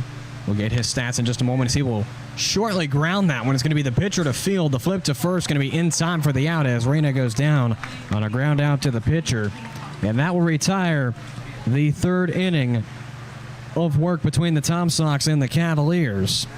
No runs, no hits, no errors, no runners left on base for the Cavalier offense. We go to the fourth inning. A 3-0 Tom Sox lead as we go into the fourth inning. This is Culpeper Cavaliers baseball presenting the Game 2 of the South Division Championship between the Cavaliers and the Tom Sox in the Valley Baseball League. We may be in the barbecue business, but our joy and commitment is in serving people and the community. Sean's Barbecue is committed to impacting lives, from our ambassadors to the guests that visit our restaurants every day.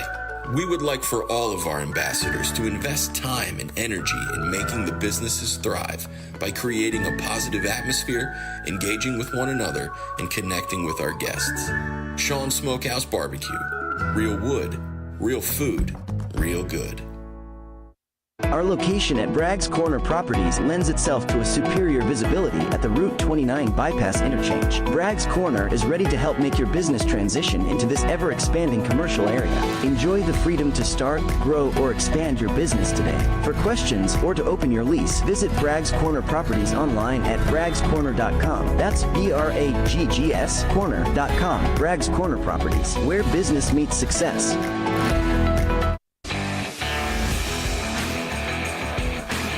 To the top half of the fourth we go here in Culpeper as it's Dean Mijos leading off, Jack McMullen on deck, and Ethan Gibson in the hole, the 8-9 batters for the Tom Sox. As William Wyan finishes up his warm-up pitches, up comes Dean Mijos, the center fielder, for plate appearance number 2. Leading off the inning for the Tom Sox, number 28. So with this second plate appearance for Mijos, he is 1 for 1 on the evening as he was the second batter to get on base in the second inning before McMullen came up to hit that 3-run home run. Wyan sets for the first pitch, bunt signaled, fouled away. 0-1 starts for the 8 batter in the original lineup, Dean Mijos. He starts down 0-1 in the count. So we'll see what Mijos does here with this next pitch. Most likely swinging away as he was not successful with that bunt attempt. Line sets with the 0-1. The pitch comes in. That one is going to be low and called ball one. Now a 1-1 even count. Coming to Mijos on the third pitch of the plate appearance. As Wine will set with a 1-1, the pitch comes in. That one is going to be outside in the right-handed batter's box. 2 balls and a strike now for the lefty, Dean Mijos. Other way around there. Did I? Yep. Yep, you're right. I was thinking the exact opposite way around. Right-handed batter's box is where he's standing as he swings and misses through that one for strike number 2. Now an even count at 2-2. Vacation time didn't do much for my gaffes, I guess, but it's all right. You're still on vacation mode. It's all right. I'll be on vacation mode for another week in my head. As the 2-2 is grounded foul, we'll do it again. Dean Mijos comes into tonight's ball game going 1 for 3 in the last night's ball game. That's a .333 average. Didn't record any home runs or RBIs in that game. As the 2-2 is fouled away again. So Mijos is getting his money's worth here on this second plate appearance, where he's looking to keep a hit streak, or rather make a hit streak, as he singled the last time around.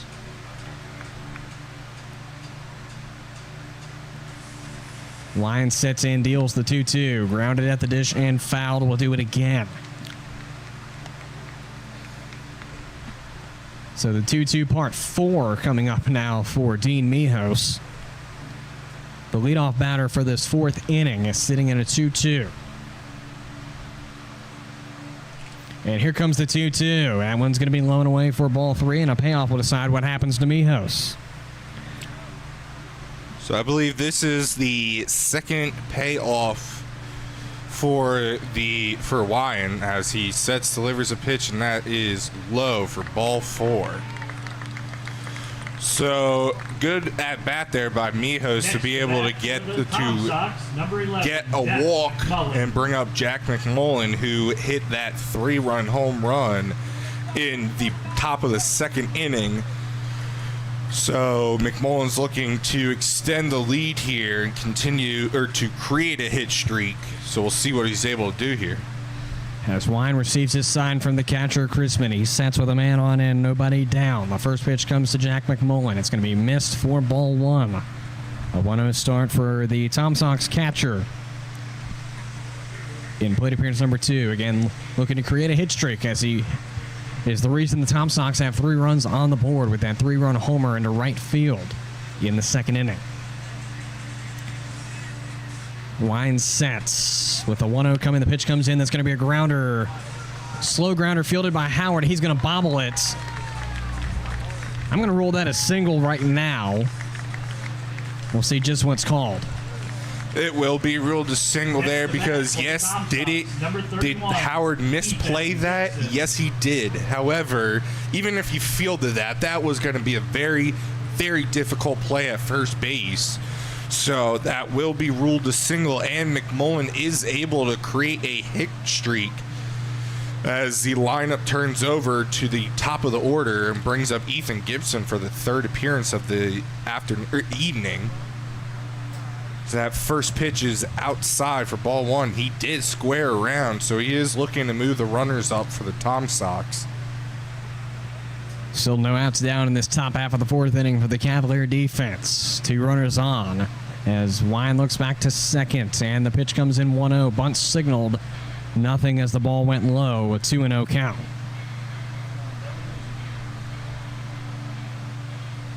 Ethan Gibson comes into tonight's ball game after going 0-5 in last night's ball game. The 2-0 comes in. That one is going to be in there for a called strike 1. Now 2 balls and a strike for the shortstop, Ethan Gibson. He sees what's going to get called now with the 2-1 and 2 runners on. Nobody down in this top of the 4th.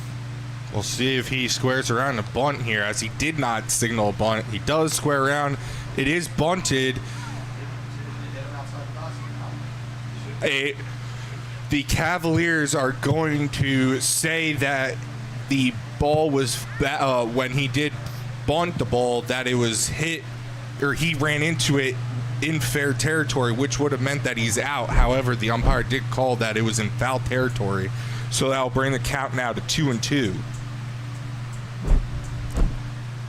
So Wine will set on the mound. Or rather, he'll receive his sign now set after receiving the sign from Chrisman. There we go.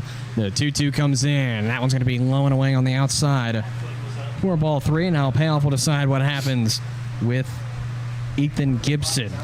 So this is the second plate appearance in a row for Gibson that he will be decided on a payoff pitch. Wine deals the payoff. Pop up. Looks to be in the field, and it looks to be the first baseman Souza making the play, and he will have the first out for the Cavalier defense. So that is a very crucial first out of the inning for the Cavaliers, as it will bring up number 2, the second baseman, Ryan Wynn. He sits on the evening 0-1 with a walk and a strikeout. Wynn was, in fact, the man to get to second in the first inning and was stranded off of 2 strikeouts between Colby Wallace and Caden Ferraro. As the first pitch comes in, it will miss for ball 1. It's a 1-0 start for the second baseman, Ryan Wynn, in his third plate appearance. He's got 2 men on and 1 down in this top half of the fourth. Wine looks back to second. Nobody there to make the play. The 1-0 will come in. That's going to be lined and fouled. Even count now 1-1 for the second baseman, Ryan Wynn. So I believe this is the 4th inning in a row that the Tom Sox have been able to have runners on first and second with at least less than 2 outs. So we'll see what happens here as this next pitch is in there for strike 2. The count will be 1-2. So Wine's been able to do as best as he can with the circumstances of having at least runners on first and second, with only giving up 3 runs. So Wine looks back to second, deals the 1-2. Pop up in the direction of center field. It's going to be chasing back the second baseman, Reyna, who makes the call and makes the catch for out number 2. So even though Reyna was able to make the catch there, it was called an infield. It was called out or immediately with an infield fly rule. So that technically, if you want to get really specific on the call there, that was out number 2 with the infield fly rule. Basically, you're saying the baseball nerds, diehard fans, and baseball coaches. Yep, basically. So here comes the DH, Robbie Levy, for his third plate appearance of this evening's ball game. First pitch comes in. It's going to be low and away for ball 1. A 1-0 start for the DH. So Levy comes into this third plate appearance sitting 2 for 2 on the evening with 2 singles. So he's looking to continue his hitting streak here, whereas Wine's looking to end it. So this next pitch is in there for strike 1. The count is now 1-1. Cavaliers need 1 out to end this inning, as 2 outs have gone their way off of Gibson and Wynn. William Wine looks back to second. He's got a 1-1 double, takes back to second. And now he'll step and attempt to throw. No ball called on the field, so we're going to stay with a 1-1. I always hold when I see the pitcher move and not make a play, just in case it's a balk. As Wine looks back to second again, setting on the mound. With a 1-1, the pitch will come in now. That's going to be a high fly ball to right field, chasing back Rashevsky. He watches it go. A 3-run shot coming from Robbie Levy. He continues his hit streak and makes it a home run for the 3rd hit of his night. It's now a 6-0 Tom Sox lead. So Levy shows why he led the Tom Sox in, I believe, both home runs and RBIs in the regular season there, as Wine gave him a pitch to drive, and he made Wine pay there, as that was driven deep to right field for a home run. Up comes the third baseman, Colby Wallace, for his third plate appearance of this evening's ball game. And the first pitch from Wine comes in. That's going to be popped and fouled out of play. A 0-1 start. So in this third plate appearance for Wallace, he sits 0 for 2 on the night. He struck out in the first inning and grounded into a fielder's choice last inning and made it to second base. His next pitch is low and away, ball 1. Count is even at 1-1. So the Tom Sox have blown open this ball game here in this fourth inning. A somewhat manageable 3-run game has been blown into a grand slam and then some. That's going to be lined out to left field, chasing back Gabriel Larry, and he is going to watch that one trickle to the fence. He's going to have a tough time picking it up, as it's going to be a double for the third baseman, Wallace. So Wallace is able to get his first hit of the evening, and I believe his first hit of the postseason. That holds true. With that 2-out double, as the pitching coach, A.J. Stead, comes out to this is a multi-reason mound visit here. Obviously, it is to talk to Wine in the infield and calm down Wine here, but it also is to allow the person in the bullpen. I know we were given that it would be Benji Tucker. However, I do not see if that holds true out there in the bullpen, but there is someone warming up currently at the moment, so we'll see what comes out of here. Hopefully Wine's looking to be able to retire the side. Well, we have a brief moment. I'd like to thank our friends at Peak Roofing Contractors for being tonight's game presenting sponsor of the Game 2 of the South Division Championship. For your next home improvement project, call Peak Roofing Contractors at 703-468-4769 or visit them online at peakroofingcontractors.com. So Wine, after the mound visit, is going to be facing off against Caden Ferraro with a man on second and 2 outs down, as the first pitch to Ferraro is going to be in there for a called strike 1 on the fastball. It's going to be 0-1 start for the first baseman, Ferraro, in plate appearance number 3. He sits 1 for 2 on the evening. He struck out to end the first inning and singled last inning. So we'll see what he's able to do here, as this next pitch is in the dirt. It gets away. It does get away from the catcher, Chrisman. However, it does bounce and hits off the umpire, which allows Chrisman to field that and throw the ball down to the third base and get the runner advancing for out number 3. So we will see Caden Ferraro to lead things off in the 5th inning. However, we'll go to the bottom half of the 4th inning, as the Cavaliers will lead off with Cos Jordan, Gabriel Larry, and John Howard as the 3 do up for the Cavaliers in the bottom half of the inning. That's in the other half of this break. This is Culpeper Cavaliers baseball. At Peak Roofing Contractors, we specialize in roof installation, new gutters, siding, windows, and doors. In fact, we will transform the exterior of your home into something beautiful. As a family-owned and operated business, our customers, our name, and our employees are our most important assets. We provide hassle-free estimates, no high-pressure sales, and quality results that will last for years. For an appointment, visit us on the web at peakroofingcontractors.com. At City Light Baptist Church, we are a community of people God has chosen and preserved for Himself, who love, follow, learn from, and worship God together. We are a loving church that brings the loving message of a loving God to a lost world. Visit us online at citylightculpeper.org or give us a call at 540-321-4400. Worship services are held every Sunday morning at 10:30 a.m. at City Light Baptist Church. Worship with us at 1121 Sperryville Pike in Culpeper.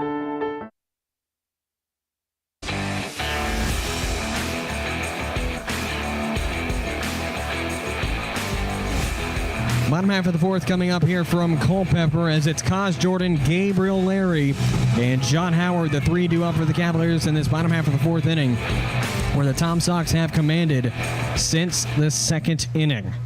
As the first pitch comes in from striker to Jordan, it's going to be low and away, ball 1-0 start for the center fielder, Jordan. So Jordan is looking to get his first hit of the evening, as this next pitch is in there for strike 1. The count is now 1-1. He had a full count payoff walk in the first inning, as this next pitch is in there for strike 2. Count is 1-2. He was thrown out, doubled up, trying to steal second base, but was out on a line out, as this is in the dirt, evens the count at 2-2.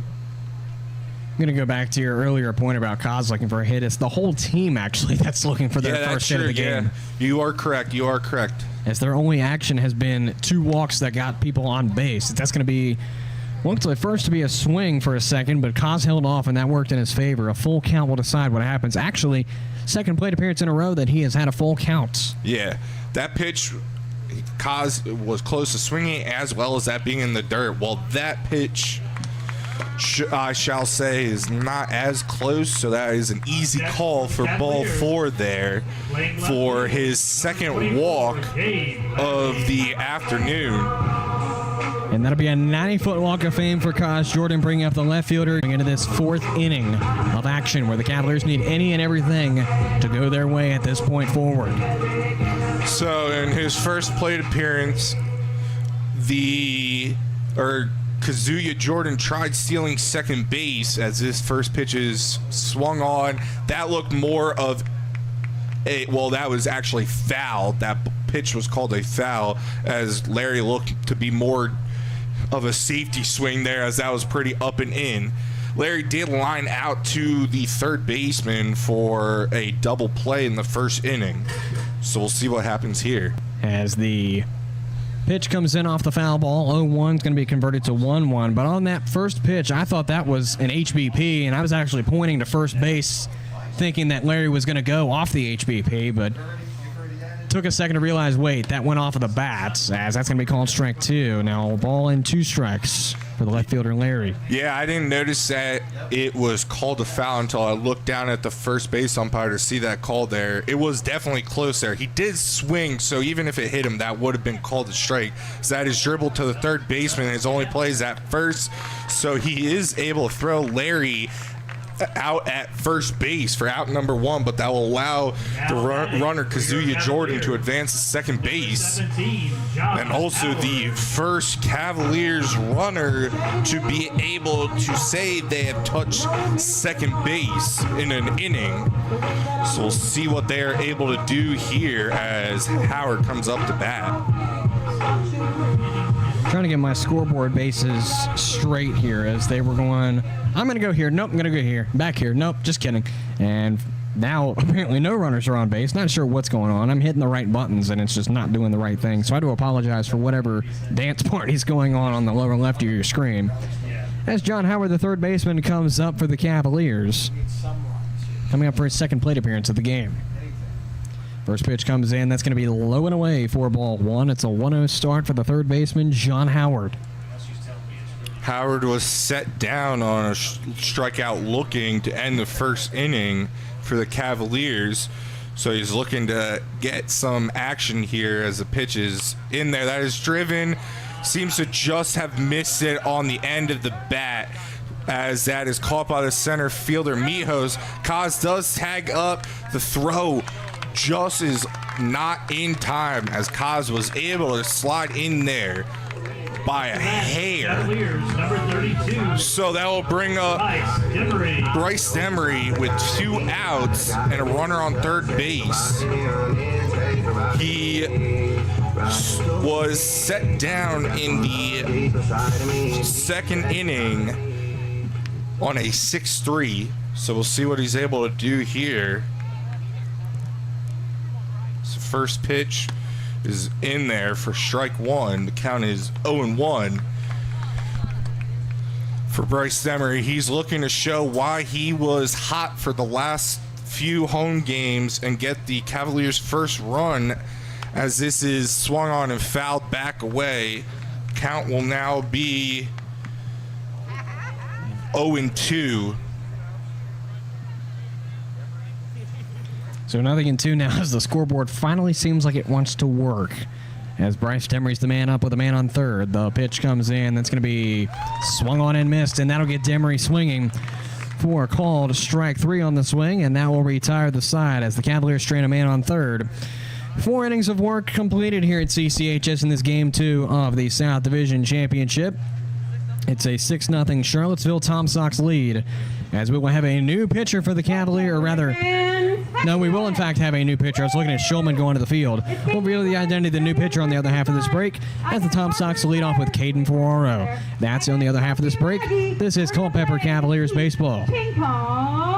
Culpeper Battlefield Tours, LLC is a proud sponsor of the Culpeper Cavaliers. Culpeper Battlefield Tours launched in 2022 to provide tours of Culpeper's historic battlefields and sites. Tours of 2 or 3 hours can be customized of Brandy Station Battlefield, Buford's Knoll, Fleetwood Hill, St. James Church, Stevensburg, and the Winter Encampment, or contact Culpeper Battlefield Tours for a specialty tour. To contact them, learn about upcoming events and more, call 540-632-4500 or visit culpeperbattlefieldtours.com.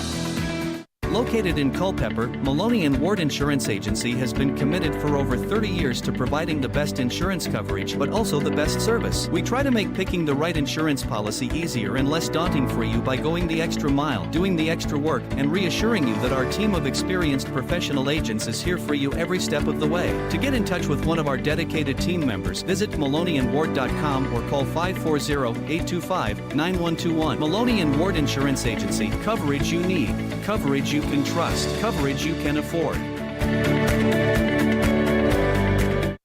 Sports, bone, spine, and joint injuries can damage everything from your game to your independence and daily life. At UVA Orthopedics of Culpeper Medical Center, we're committed to caring for your health and wellness needs from the time you walk in the door until the time you walk out. From joint replacements to finger implants, we perform some of the most difficult surgeries in the state. You can come to UVA Health and trust you'll receive the most up-to-date procedures from highly skilled and caring orthopedic specialists. Visit us at 541 Sunset Lane in Culpeper or online at uvahealth.com.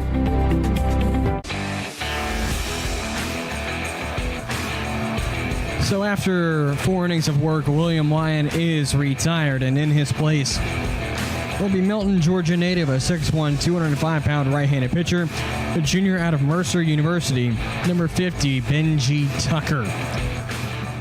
And in just a moment, we'll take a look at, William Wyon's final stats as he leaves the ball game. So William Wyon ends the game throwing 4 innings, facing 22 batters, gave up 6 runs, all of them earned. 9 hits, 2 walks, and 5 strikeouts. So we'll see what Benji Tucker is able to do here with the batter Caden Ferraro, who was up last inning when the runner Wallace was thrown out trying to steal the third base bag. So Tucker readies for his first pitch of the game. That comes in and is in there for a called strike 1, as it looked a beautiful fastball in the zone. 0-1 is the start for the first baseman, Caden Ferraro.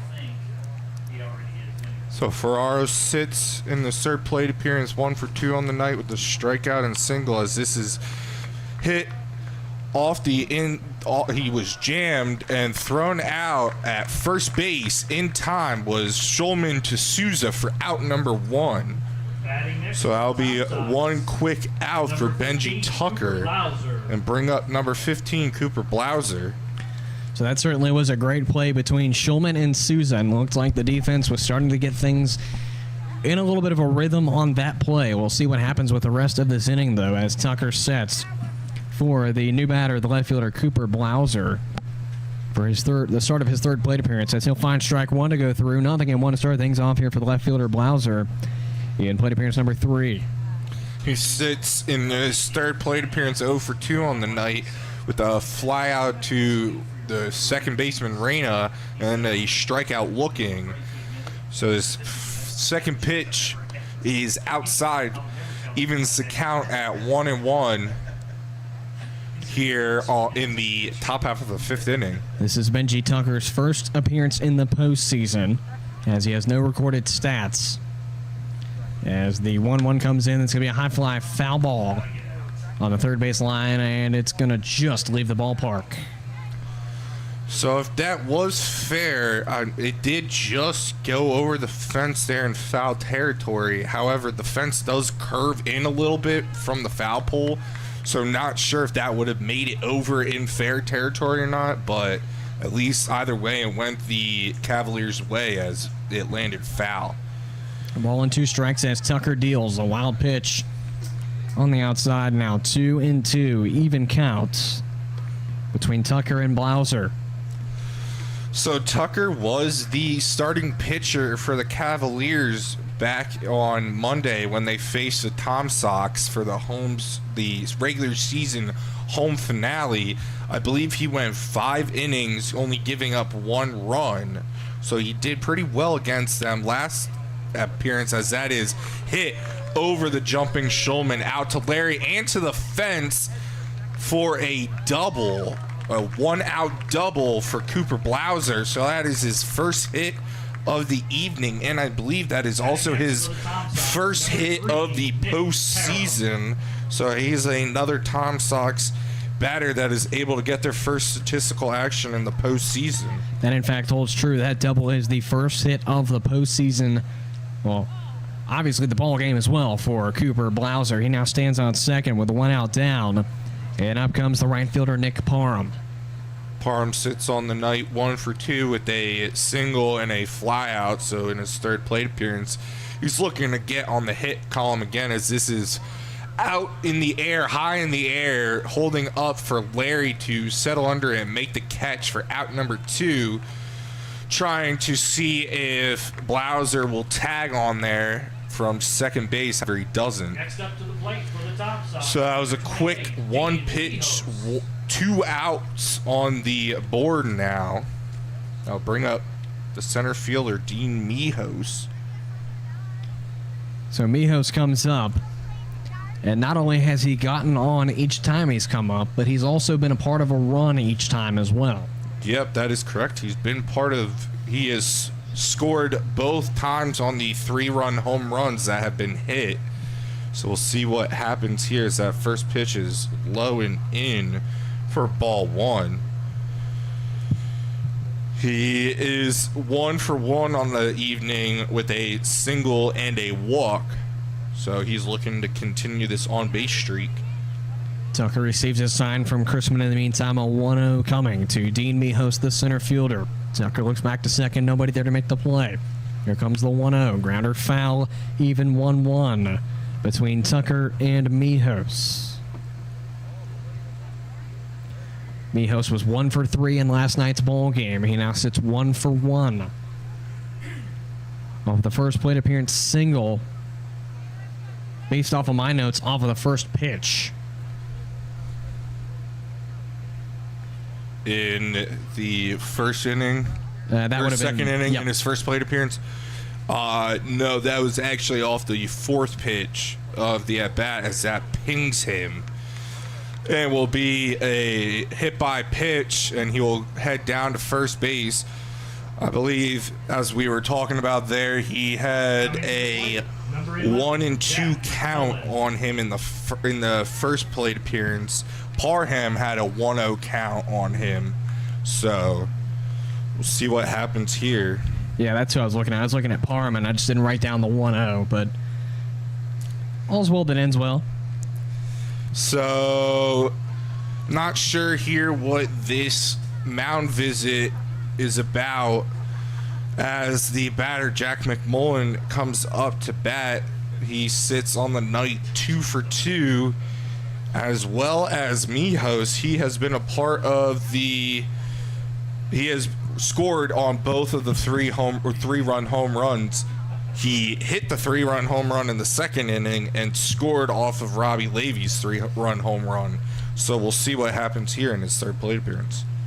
If not stated, because I zoned out for a second, he's 2 for 2 as he singled the last time around. Of course, he hit the home run in the second inning and then singled as a fact in the 4th inning to help, again, score the 3 runs as the first pitch is missed for ball 1. A 1-0 start for the catcher, McMullen, here in plate appearance number 3, where he's looking to keep his hit streak alive. So if McMullen holds true to how he's done the past 2 at-bats, He's only had one pitch thrown to him before he swung, which he was looking to do it there as well, but fouls it away.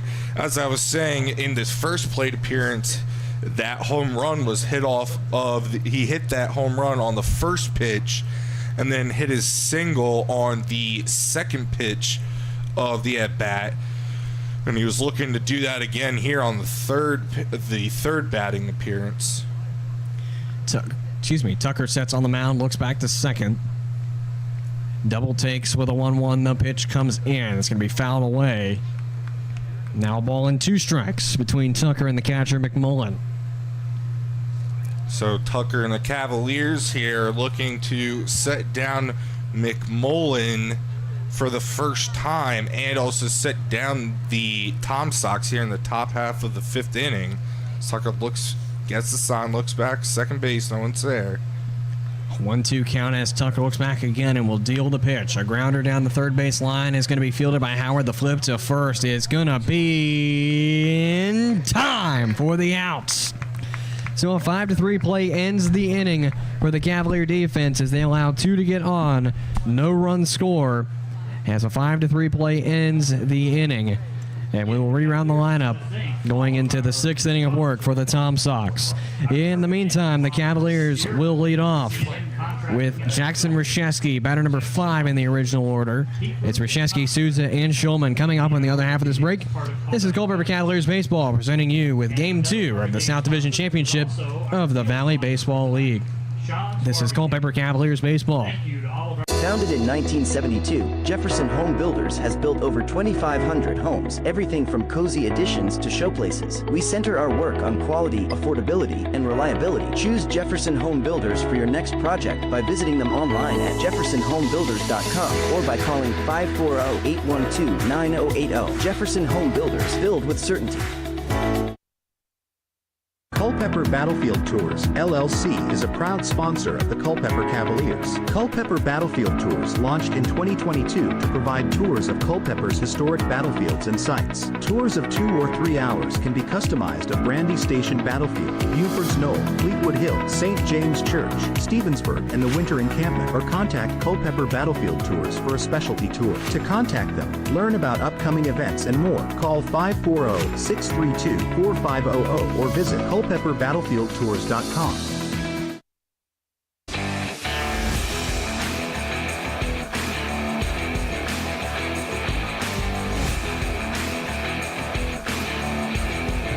Going to the bottom half of the 5th here in Culpeper as Jackson Reshevsky will lead things off for the Cavalier offensive. Chase Stryker remains on the mound for the Tom Sox. As it's Reshevsky, Souza, and Tyler Schulman, the 3 due up for the Cavaliers here in this bottom half of the 5th inning where they trail 6-0 to the Tom Sox. So here comes Reshevsky. He comes in now for his 2nd plate appearance of tonight's ball game. First pitch in the meantime from Reshevsky is going to be swung on and missed for strike 1, a 0-1 start for the right fielder. So Reshevsky struck out in his only appearance on the night as this next pitch is swung on and missed for strike 2, quick 0-2 count. So Reshevsky's looking to get on base and hopefully get the first hit for the Cavaliers as his pitch is low and away for ball 1, 1-2 is the count. Cavaliers have struggled on offense tonight. The only reasons that men have got on have been 3 walks. No hits for the Cavaliers yet on offense. Looking to get the bats hot, or rather get a spark to get the bats hot, because that's what starts the fire is the spark. And that's certainly what the Cavaliers need here late in this ball game. As the 1-2 comes in, that's going to be lined and straight to the third baseman Wallace for the out. So Jackson Reshevsky goes down off of a LO-5 for the first out. And that brings up the the first baseman, my apologies, Sean Souza. Souza comes into the 2nd plate appearance, 0 for 1 on the night. Grounded out to the to the pitcher to end the 2nd inning. So his first pitch is called a ball. 1-0 is the count on Souza. This is Souza's first postseason action here in this 2024 season. He'll swing and miss to the 1-0 for an even 1-1 on the next pitch.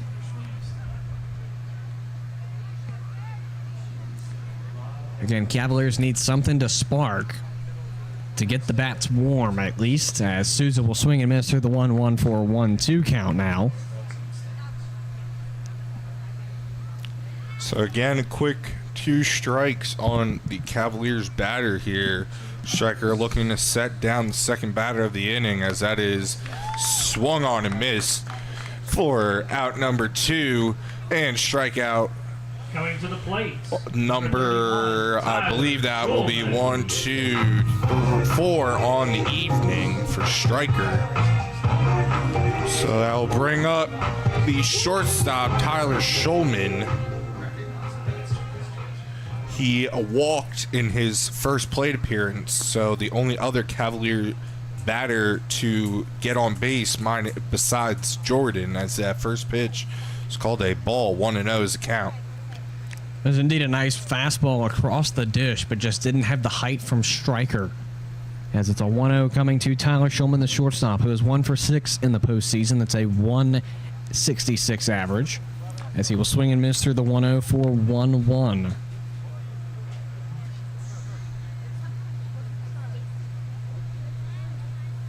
Schulman looking to battle against Striker. A 1-1, 2 outs down. The pitch comes in. That one is going to be missed for ball 2. Now a 2-ball and 1 strike count coming to the shortstop Schulman from Chase Striker. 33 strikes, 23 balls on the night, and make that one 24 as ball 3 comes in. 3-1 is the count. If that math adds up correctly, that's 57 pitches on the evening. As the 3-1 comes in, that was going to be a called strike looking. Now a payoff will decide what happens with Schulman as well as the inning. So this is, I believe, the third payoff pitch, as that is definitely not close for the umpire to need to make a call there, as that is ball 4 in a 90-foot walk of fame. So both Kazuya Jordan and Tyler Schulman have reached base twice for the Cavaliers, both on walks. So Caden Crispin is looking to extend the inning here. He hit into a 6-4-3 double play in the 3rd inning, as Striker attempts the pickoff, and not in time, as Schulman's able to get back. I was getting ready to look and see exactly where Chase Striker went to school to see if he's being nice to his teammates, but I'm like, wait a minute, Schulman goes to Harvard and Jordan goes to VMI, so that's not going to work unless they've played each other, so I can't say there's favoritism there. No. That first pitch is called a ball. 1-0 is the count on Crispin, looking to get his first statistical action, I believe, of the postseason. So that pitch is fouled back for strike 1. 1-1 is the count. This is, in fact, Crispin's first appearance of the postseason. He did not appear in the wild card game at Harrisonburg, nor at Game 1 last night in Charlottesville. So I believe that means Ryan Peterson has caught the past 2 games. So that Striker attempts another pickoff on Schulman there on first base. Striker sets on the mound with a 1-1 even count now coming to Crispin. The pitch comes in. That one's going to miss close to the batter. Now 2 balls and a strike for the count. Rather, the count for the catcher, Crispin. There we go. Words are hard sometimes. 2 balls and a strike coming to Crispin. As Striker sets in, deals the 2-1. That's going to be tipped. It's going to say at the very moment, called strike 2 off the foul ball. Even count now at 2-2 for the catcher, Crispin. Who, following him if necessary, will be the second baseman, Christian Raina. 2 outs down in this bottom half of the 5th. The Tom Sox take a 6-0 lead over the Cavaliers. Striker sets on the mound. Picks off at first. It is not in time, as the first baseman, Ferraro, wasn't even stepped, or didn't even have a foot on the bag at that very moment. Ferraro was not in a position to be able to even attempt the tag there, so just keeping the runner honest, as that hits Chrisman. The umpire said that it hit Chrisman on the wrist. So the Cavaliers are able to hopefully get a little rally going with 2 outs here. They did get 2 quick outs on them, and now have runners on first and second, as seems to be a mound visit here by the pitching coach for the Tom Sox. I don't believe there is anyone warming up in the Tom Sox bullpen, so it looks to be just a mound visit. So Adam Dalfelmeyer is going to come out to the mound for the Tom Sox. It does, in fact, appear that nobody's in the bullpen, just to back that claim up from Andrew. So, Andrew, I'm gonna stick with you on that one, as the Tom Sox have a 6-0 lead. At the same time, there are a bunch of Tom Sox players in the bullpen, so it's kind of hard to tell if someone's warming up. Yeah, it looks like there is some movement down there, and it looks like someone is starting to stretch, so looks like they will be at least in the time being. And I mean, Stryker has thrown, this will be 5 innings for him, and you did say he's up to what now? He's at going on, I want to say 65. This will be his 65th pitch. Yep. So we'll see what happens here. Tom Sox obviously want to save arms if they continue in this postseason here. So Stryker Set's going to deal the first pitch to the now 9th batter now, Rania. As the first pitch comes in, it's going to miss for ball 1. 1-0 starts. Rather, my apologies, going to be a called strike on the play. 0-1 is the count for the second baseman, Rania. As the 0-1 comes in, that's going to be a swing and a miss for strike 2. Now 0-2. So we'll see what Rania is able to do here, if he's able to extend this inning, or if Stryker's able to set down this Cavaliers batter. This pitch is in there, driven out to left field. That will drop. We'll see if Schulman scores. He hesitates at third base. The throw from the left fielder is not in time, as it would not have made it to the catcher, McMullen. So that is the first run scored by the Cavaliers here, and as well as the first hit of the evening for the Cavaliers. So great way to start this game for the Cavaliers with Christian Rania. There's one phrase that is sticking in my mind right now: better late than never. And certainly in this bottom half of the 5th, where the Cavaliers now trail 6-1, it's certainly great that the Cavaliers have a run on the board, especially with 2 outs down against one of the most powerful teams in the Valley League. As the first pitch to Kaz Jordan is low and away for ball 1. It's a 1-0 start for the center fielder. He is 0 for 0 on the evening with 2 walks. He's had a full count on payoff pitch on him for both at-bats. So he's looking to be able to get on base again here, hopefully with a hit this time. He does he has shown that he does have some power, as I believe he did hit a 3-run home run, as that is swung on, miss, but it is well outside and gets past the catcher, McMullen. So that will allow the runners, Chrisman on second base, move up to third base, and Rania on first base move up to second base on a wild pitch there. The count is even at 1-1 for Kaz Jordan here, with 1, possibly 2 in scoring position now. On third base is Caden Chrisman, and on second base is Christian Rania. So if you notice there, that little visit between between Stryker, the catcher McMullen, and the umpire there, I believe the Stryker was asking if that was fouled off, or if the catcher just completely missed it, as that is swung on for strike number 2. A ball and 2 strikes now for the center fielder, Kaz Jordan. He's got runners on, and a hit would help the Cavaliers here. As Stryker sets with the 1-2, the pitch comes in, tipped, and going to be called foul. Oh, no, they do call it strike 3. It was just a very quiet strike 3 call, and I guess the Tom Sox didn't even realize that was 3 outs. I was going to say, if that was a strike 3, then nobody's moving. That's why I waited for a second to be like, okay, that's a foul ball. But no, at the very last second, the home plate umpire calls strike 3, and that will do it as Kaz Jordan goes down on the forwards K. The Cavaliers do get a run across in this 5th inning, and they now trail 6-1 to the Charlottesville Tom Sox as we go to the top half of the 6th here from Game 2 of the South Division Championship. This is Culpeper Cavaliers baseball. On your mark.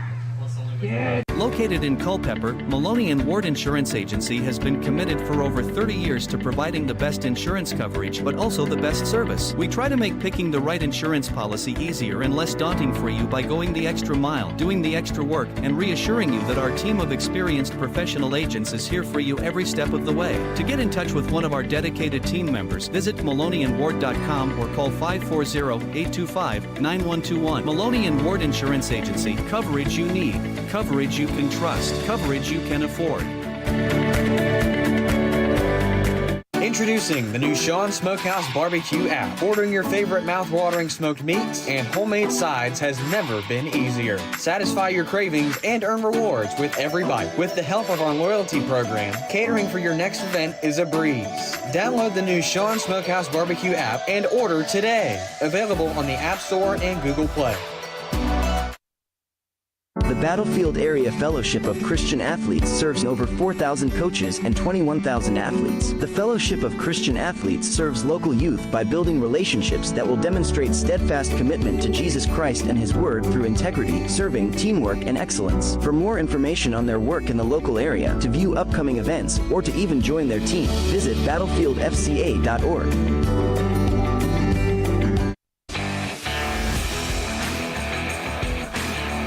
So we go to the 6th inning here in Culpeper as it's a 6-1 Tom Sox lead. As we'll go to the top of the order with Ethan Gibson, Ryan Wynn, and Robbie Levy to lead things off for the Tom Sox as they have a now 5-run lead over the Cavaliers and have had the 6-run lead up until the bottom half of the last inning where the Cavaliers scored a run off of an RBI from Christian Raina. As the first pitch comes into Robbie Levy, it's going to miss for ball 1-1-0 the start. Or rather, if I said Levy, I meant Ethan Gibson. My apologies. 1-0 for the shortstop. So Tucker gets his sign, sets to deliver the second pitch of the at-bat. Is high and in for ball 2. 2-0 is the count here on Ethan Gibson's 4th plate appearance of the night. Sits 0 for 3 with a fly out to right field. They looking and they pop out to the first baseman. Tucker sets and deals the 2-0. High fly ball right field chasing back Rashevsky. He looks to have the play and he will make it and then make a spin to throw the ball back to the infield for out number 1. Next up for the go ahead, you're good. So I was going to say that puts Ethan Gibson at 0 for 4 in the night, and I believe sitting now in the series, I want to say 0 for 5 or 0 for 8 or 0 for 9. So he is still looking for his first postseason hit. It's actually going to be 0 for 9 as he came into the game 0 for 5. What I was going to say is that was a quick first out, as that was a 2-0 fly out. As the first pitch comes to Ryan Wynn, it's going to be outside for ball 1-1-0 start for the second baseman. Wynn's coming into this 4th plate appearance, sitting 0 for 2 on the evening with a walk, a strikeout, and a flyout. So he's looking for his first hit of the night as that is fouled back away for strike 1. 1-1 is the count. Wynn is .250 coming into the postseason, or rather game number 2 of the postseason, that being last night's game, went 1 for 4. No home runs or RBIs recorded out of that 1 hit. So Wynn is looking for his second hit of the postseason, first of the night so far. Yes, he has reached base once. He's looking to do it twice here. So pitch from Tucker is swung on and missed. 2 is the count. It is 1-2 now. Ryan Wynn looking for his first bit of action to go his way besides a walk in the first inning as Benji Tucker sent on the mound looking to control with a 1-2 count. And here comes the pitch. It's going to be missed just upstairs. Ball 2. Looked like it went outside the zone just a tad. Going to keep it at the 2-2. Yeah, I believe that was it was definitely high there, but I think it might have been just a little bit inside as well. This pitch is foul. Does that hit someone in the dugout? Trying to figure out exactly who got hit in the dugout, if someone did. I'm not sure based off of the reaction by the first base coach if someone did get hit there. It looks like I believe someone might have gotten hit. It looked like whoever was standing in the opening would have been the only person to get hit by that baseball, as that person went down. So whoever was standing in that opening for the Cavaliers is definitely the one who would have gotten hit there. As ball 3 comes in, payoff will decide what happens with the second baseman, Ryan Wynn. Yeah, I missed. I did see someone getting off the ground, but then they were looking into the dugout, so I believe someone was who was in there, as that is driven past Howard for a single out to Larry. So that's a 1-out payoff single by Ryan Wynn, so that does give him his first hit of the evening, and will bring up the DH, Robbie Levy, who is 3 for 3 on the evening with 2 singles and a 3-run home run in his last plate appearance. We'll see just what Robbie Levy can do with a man on and 1 down here. As Andrew stated, he is 3 for 3 coming into this 4th plate appearance. As the first pitch comes in, looks nice across the zone, but just a little too low for ball 1. 1-0 start for Levy. So we'll see how the Cavaliers approach Levy here, as he's shown that he's able to hit any pitch given to him.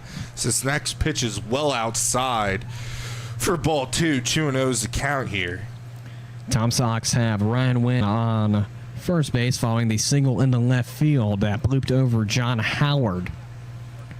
Levy is looking to make his hit streak go to 4. He is again 3 for 3 on the evening, as Benji Tucker sets and deals. That's going to be fouled away out of play. It will make it a 2-1 count for the Tom Sox DH Levy. So Levy's looking to continue his hitting streak here and possibly create an RBI streak, whereas Tucker and the Cavaliers are looking to end his hitting streak. Tucker throws that pitch. I believe that was just a bit in and low. So that'll be 3-1 on the count. So Tucker's fastball on the 2-1 doesn't go his way. He will now face a 3-1 coming to Levy. Man on, 1 down. Top half of the 6th. Tom Sox leads 6-1.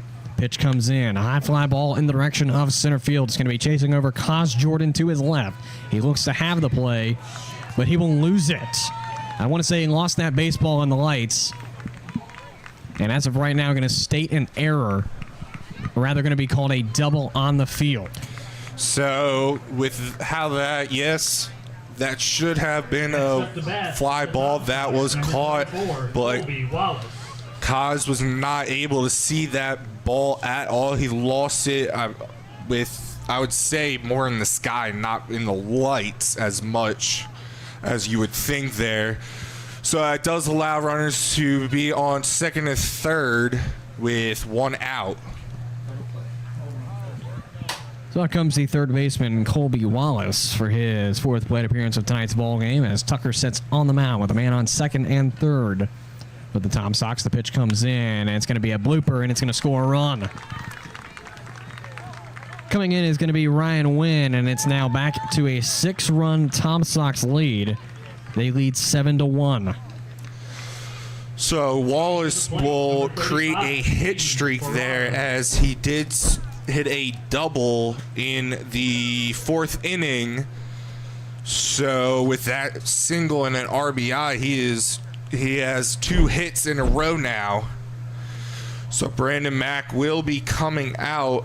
Not sure if this is going to be a mound visit just to talk to him, or if they will be changing pitchers, as there was someone warming up in the bullpen. There is someone warming up for the Cavaliers in the bullpen. seems like at this point in time it's just a regular mound visit by Brandon Mack. For a chance to win an autographed ball and take a picture with your favorite. And on the topic of people warming up in bullpens, I did state earlier that it looked like the Tom Sox might have someone warming up in their bullpen, but that is incorrect. So it does not seem like there is anyone warming up. So Striker seems like the guy that the Tom Sox are going with. Well, I'd like to thank our friends at Peak Roofing Contractors for being tonight's game presenting sponsor. Peak Roofing Contractors is a family-owned and operated roofing and home improvement contractor that knows how to deliver outstanding customer service. At Peak Roofing Contractors, we guarantee the Peak Promise. Hassle-free estimates, no high-pressure sales, and quality results. From the beginning to the completion of your roofing, window, siding, gutter, or other home improvement project, our professional staff will always strive to exceed your expectations. Call us today at 703-468-4769 or visit us online at peakroofingcontractors.com.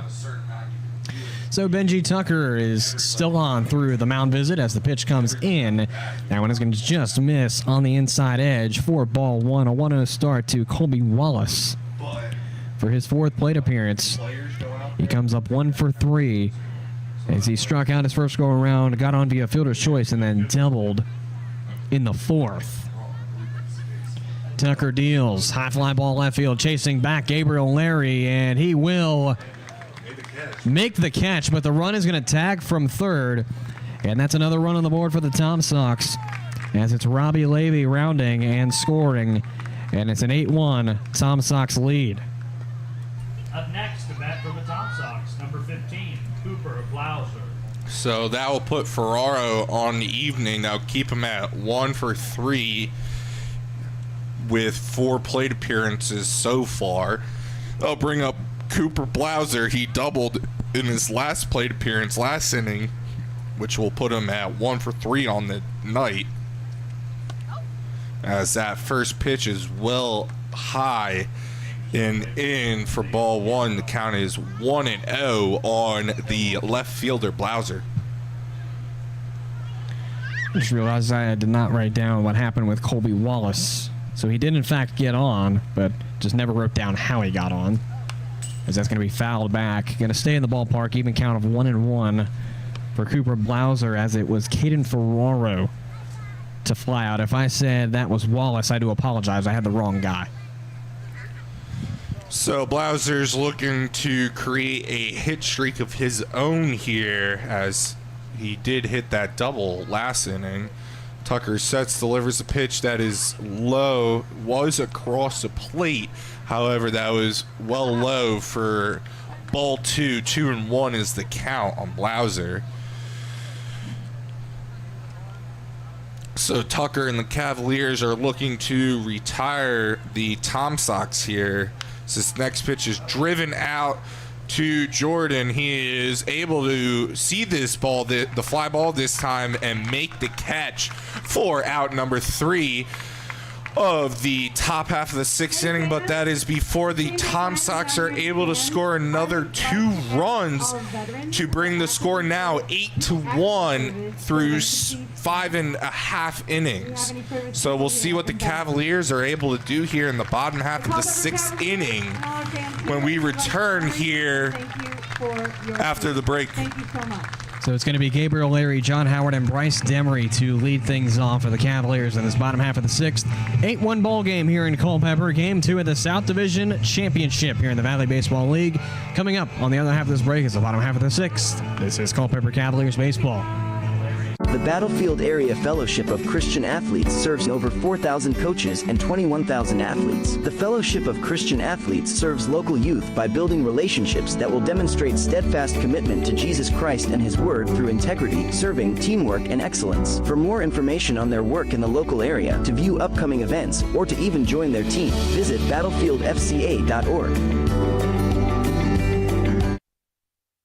Culpeper Battlefield Tours, LLC is a proud sponsor of the Culpeper Cavaliers. Culpeper Battlefield Tours launched in 2022 to provide tours of Culpeper's historic battlefields and sites. Tours of 2 or 3 hours can be customized of Brandy Station Battlefield, Buford's Knoll, Fleetwood Hill, St. James Church, Stevensburg, and the Winter Encampment, or contact Culpeper Battlefield Tours for a specialty tour. To contact them, learn about upcoming events and more, call 540-632-4500 or visit culpepperbattlefieldtours.com.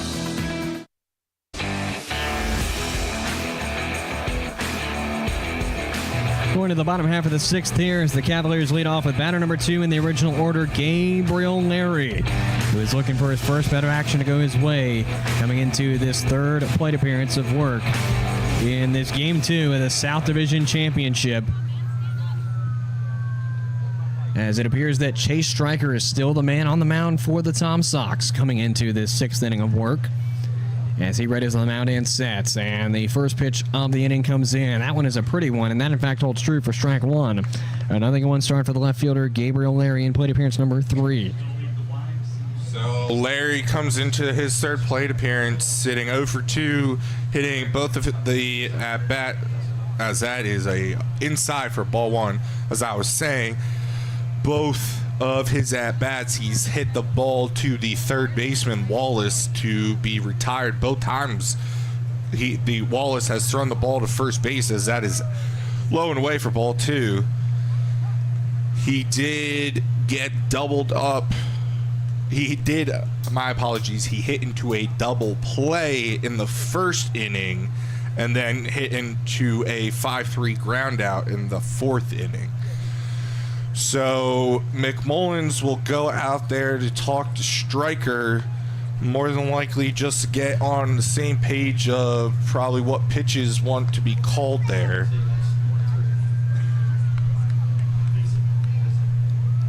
So that was the 3rd mound visit of the night for the Tom Sox. 2 balls and a strike count coming from Stryker to Gabriel Larry, the left fielder.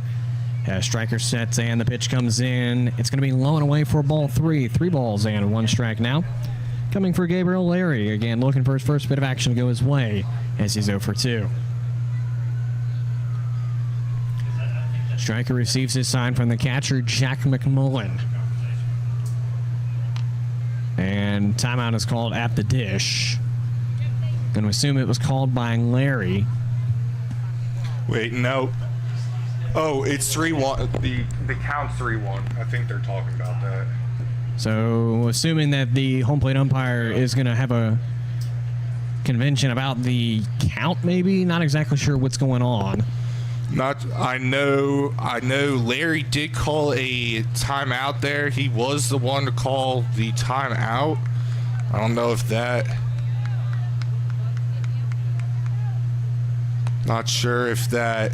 what he's signaling there, if he just gave Larry a warning as well, or what that issue was there, as the umpire did come in. That is outside for ball 4.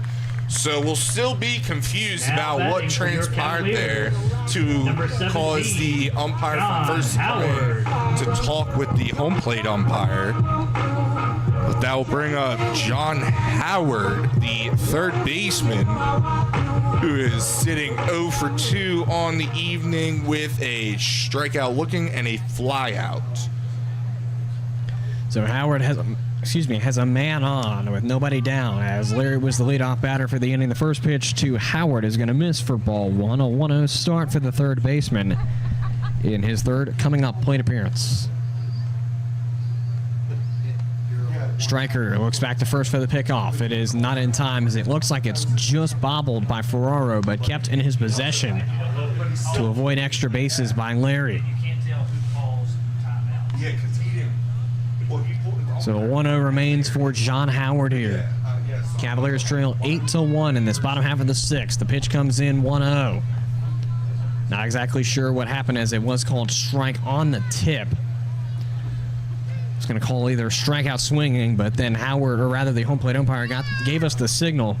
It was a swing tip into the catcher's mitt. 1-1. Stryker deals the 1-1. That's going to be grounded towards the Charlottesville dugout. Now a ball and 2 strikes for Howard. And it looks like Howard has snapped his bat. So not sure if you were able to see there as our bat boy walks off. He did snap it at the handle there. So Howard has to go back in to get a new bat. So I believe that is the second broken bat, two home games in a row. I believe the last game was when Bryce Demery, his broken bat went all the way down to third base. So not as climactic here, as that is swung on and missed for strike 3. Coming to the plate. So that'll be one out on the board here in the bottom half of the 6th inning. It'll bring up the DH Bryce Demery, looking to start prove why he was on a hot streak and start something here for the Cavaliers with the runner on first base. Cavaliers have really struggled on offense so far this ball game. They're looking for Demery to help them get out of that slump, as there's only been one total hit on offense as Demery finds strike 1, a 0-1 start for the DH tonight. As to end the regular season, Demery went on a bit of a hot streak as he was hitting dingers, hitting home runs, and then pitching to end the games. As he finds ball 1 on that one, it's an even 1-1 now, or 1-1 count now for Demery, with Larry on first and 1 out down. Yeah, for that last few home games, it seemed like Larry and Demery were going back and forth with getting RBIs. So that next pitch is on the inside for ball 2. 2-1 is the count on Demery. Striker sets. 2 balls and a strike. The pitch comes in well outside, and Larry's going to advance on the passed ball. And he's going to get there safely. So 3 balls and a strike coming to Demery with a man on second, possibly in scoring position. And if you're anybody on the Cavaliers offense, that's what you want to see, is someone in scoring position with few outs down, if any. So it seems like I can confirm this time that the Tom Sox do have runners on as that pitch is fouled away. I did not mean runners on, as obviously they are on the field. So that can't be the case. What I meant to say is I can confirm that there are people up in the bullpen for the Tom Sox. So we'll see how long Striker is continuing in this appearance, as this payoff pitch is in the dirt for ball 4. Welcome to the world of quick words there, Andrew. Oh, you missed it. I know I definitely messed up a couple times on Monday, so hey, I feel the pain here, as it does seem like there's going to be a mound visit, and not sure if assuming right now we're going to have a pinch runner at first base, unless it's just an exchange of words. No, so seems like the first baseman Ferraro is coming off the field here. I just did it too. So it seems like Ferraro is coming off no, he is switching positions. So yes, Striker is out of the game, I believe. Now we'll put Striker's out of the game. I believe Ferraro is moving to a new position, and there will be a new person at first base here. So we'll see what the official changes are. I believe number 35 for the Tom Sox is the new pitcher. If you can help out the Cavaliers. We'll take a sideline here on the Culpeper Cavaliers Baseball Network to gather our thoughts and make sure that there's no Tom Sox pinch runners going on, or if there's any runners on base. We make sure we have the correct team and all. Right. We just need a breather here or something. Maybe something with caffeine, or I don't know. We just got to wake up as it's 9 o'clock, and we still got 2.5 innings to work with here in Culpeper, or rather 3 innings.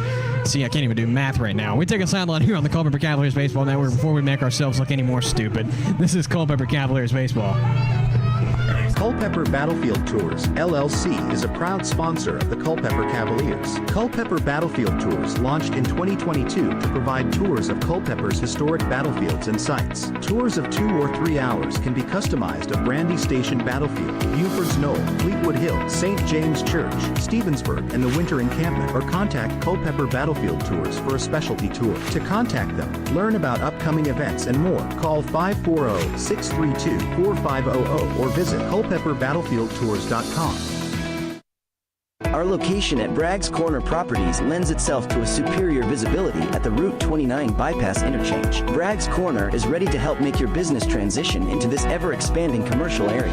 Enjoy the freedom to start, grow, or expand your business today. For questions or to open your lease, visit Bragg's Corner Properties online at braggscorner.com. That's BRAGGS corner.com. Bragg's Corner Properties, where business meets success. Introducing the new Sean Smokehouse Barbecue app. Ordering your favorite mouth-watering smoked meats and homemade sides has never been easier. Satisfy your cravings and earn rewards with every bite. With the help of our loyalty program, catering for your next event is a breeze. Download the new Sean Smokehouse Barbecue app and order today. Available on the App Store and Google Play.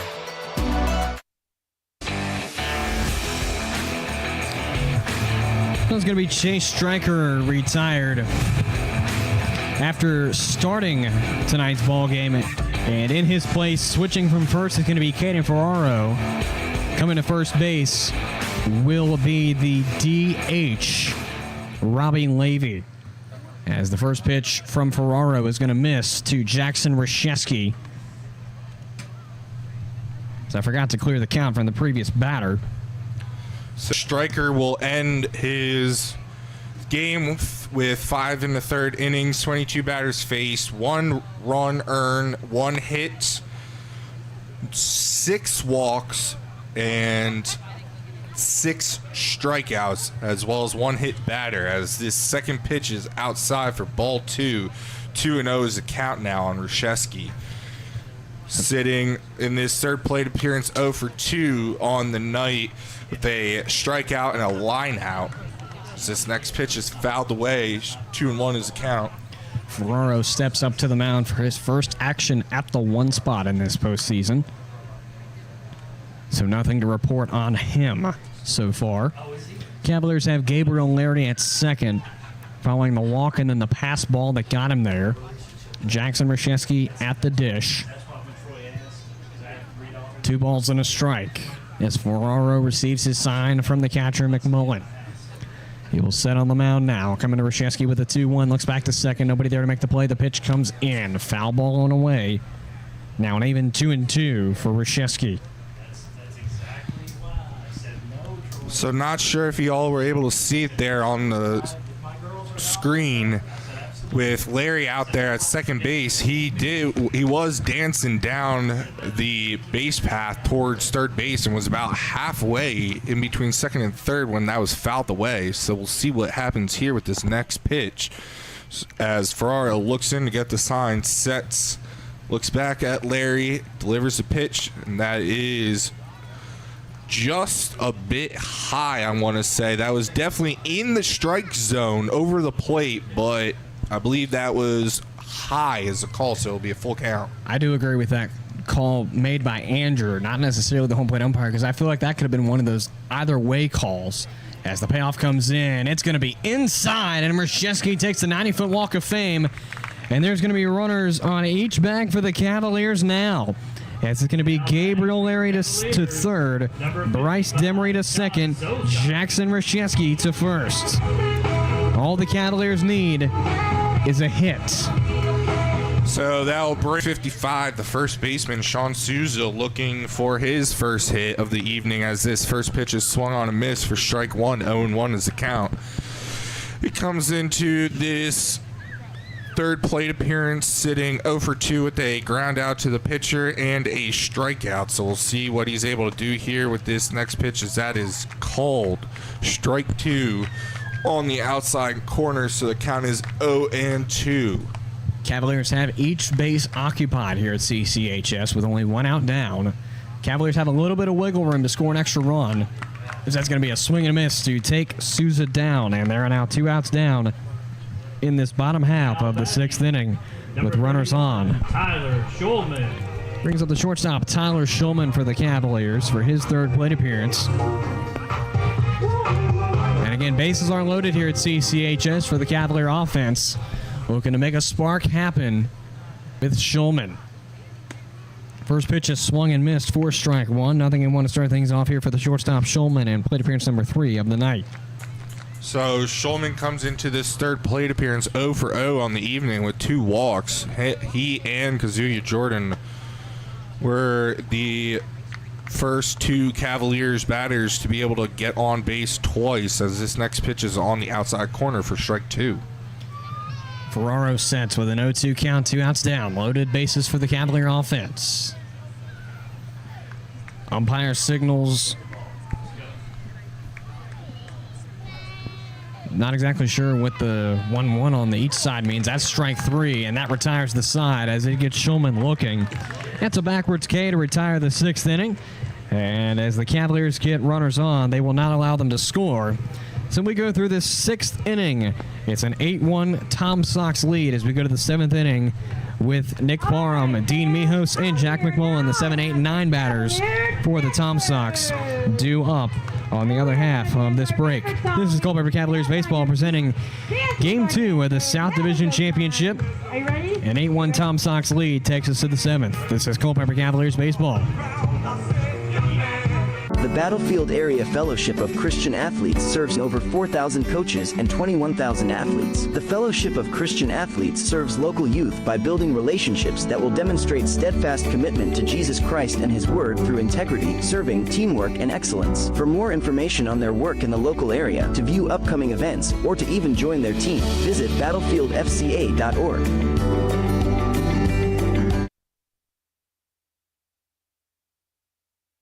Since 2004, All Install, your local Generac backup generator dealer, has provided Central Virginia with backup generators and parts at a reasonable price. We offer free, in-home estimates, as well as service for all our customers' generator needs. Install or service your Generac generator with the help of All Install today. Visit allinstallva.com or call 540-923-4592. All Install, dependable in your time of need.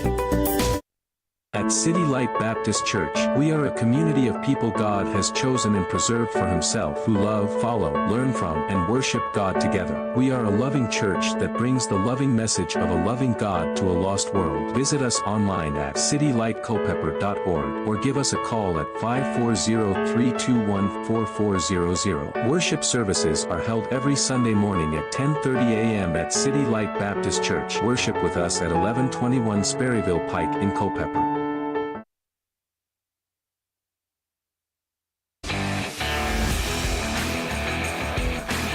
So the Cavaliers will go with a new pitcher to start this 7th inning of defensive work.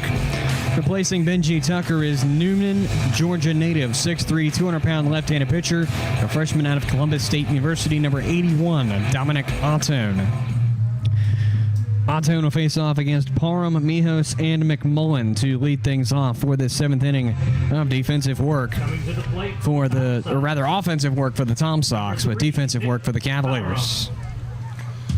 So to give a quick stat here before Ottone makes his first appearance here, Benji Tucker ends with 2 innings pitched, 11 batters faced, gave up 2 runs on 4 hits, no walks, 1 hit batter, and no strikeouts.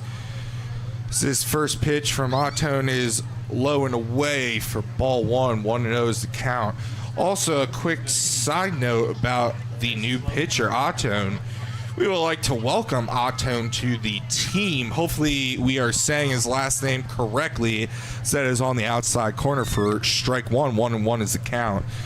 As Dominic comes over from the Stanton Braves, so he was on the Stanton Braves for the regular season. However, the Cavaliers did pick him up for this offseason, or for the playoffs. So that is swung on and missed. We're at strike 2 on the batter, Nick Parham, and his 4th plate appearance sits 1 for 3 with the single and 2 flyouts. Otton deals the 1-2. That's a pop-up. Looks to be over at first base with Souza. He looks to have the baseball, and he will come up with it for out number 1. So Otton gets his first out as a Cavalier in this 2024 season. It's a fly out to first base by Nick Parham.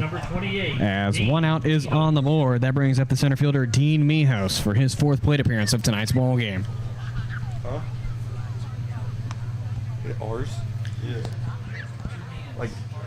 So Otton receives his sign from the catcher, Chrisman, and he will set and deal the first pitch to Mijos. That is going to be in there for a called strike 1. 0-1 to start things off here for Mijos in plate appearance number 4 on the evening. So Mijos is looking to continue his on-base streak as this next pitch is, I believe, low for ball 1. 1-1 is the count here. As Mijos singled, walked, and was hit by a pitch to be able to get on base all 3 at-bats, as that is a very strong hack. Swing and a miss for strike 2. The count is 1-2 now on the center fielder, Mijos. So Dominic Otton does have postseason stats. So more than likely he's appeared in either the wild card game at Harrisonburg or the game last night, as there is a strike 3 looking and out number 2 of the 7th inning. It seems like a long time since we've gotten a call a strikeout for the Cavaliers, as it certainly seems to have been a while. Yeah, I believe the last strikeout that the Cavaliers pitchers had was back in the 3rd inning.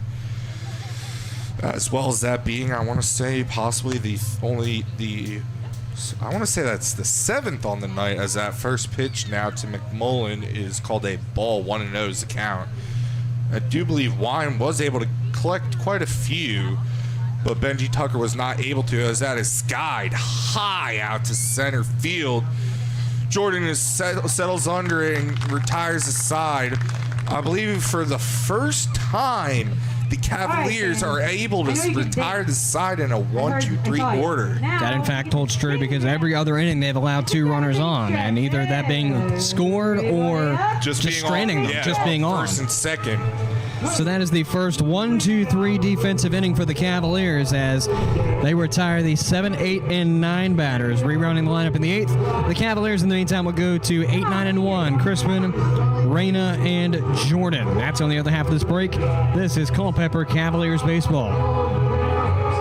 At City Light Baptist Church, we are a community of people God has chosen and preserved for himself, who love, follow, learn from, and worship God together. We are a loving church that brings the loving message of a loving God to a lost world. Visit us online at citylightculpeper.org or give us a call at 540-321-4400. Worship services are held every Sunday morning at 10:30 a.m. at City Light Baptist Church. Worship with us at 1121 Sperryville Pike in Culpeper.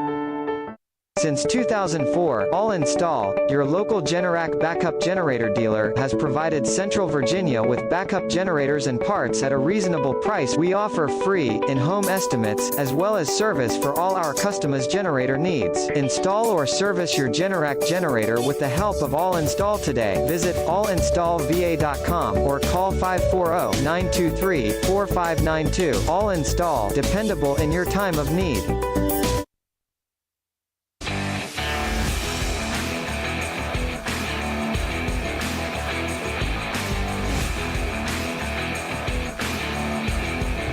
So we go to the bottom half of the 7th, where the Cavaliers trail 8-1 to the Charlottesville Tom Sox, as it's Caden Crispin, the catcher, to lead things off for the Cavaliers.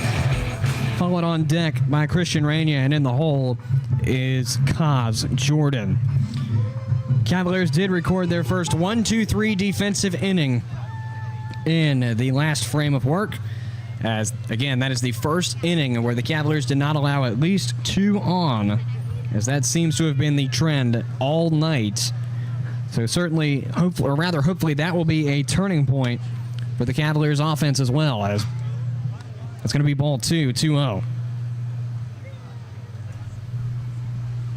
So in this third plate appearance for Chrisman, as this next pitch is driven out to center the center fielder Mijos, who settles under it and makes the catch for out number 1. So with that third plate appearance for Crispin, that will put him 0 for 2 on the night. So that will bring up Christian Reina, the second baseman, who also has the only hit for the Cavaliers as well as the only RBI on the night. So he is looking to create a hit streak here for the Cavaliers and himself. First pitch in the meantime is popped out of the glove of the catcher McMullen. Ball 1 on the play, 1-0 is the count. As Caden Ferraro sets on the mound and deals the 1-0 pitch to Christian Reina. That's going to miss for ball 2. 2-0 the count now. So Cavaliers are looking to get something started here as their bats have been pretty quiet, as that is just outside for ball 3. 3-0's the count here. Like I said, with this being Christian Reina only having one hit, the only hit for the Cavaliers, is that pitches a strike. Bring the count now to 3-1. Ferraro deals the 3-1. That's going to be waved on and missed for strike 2. And now a full count will decide what happens with the second baseman, Christian Reina. As Ferraro sets and deals it, it's going to be fouled away, and we'll do it again on the payoff between Ferraro and Reina.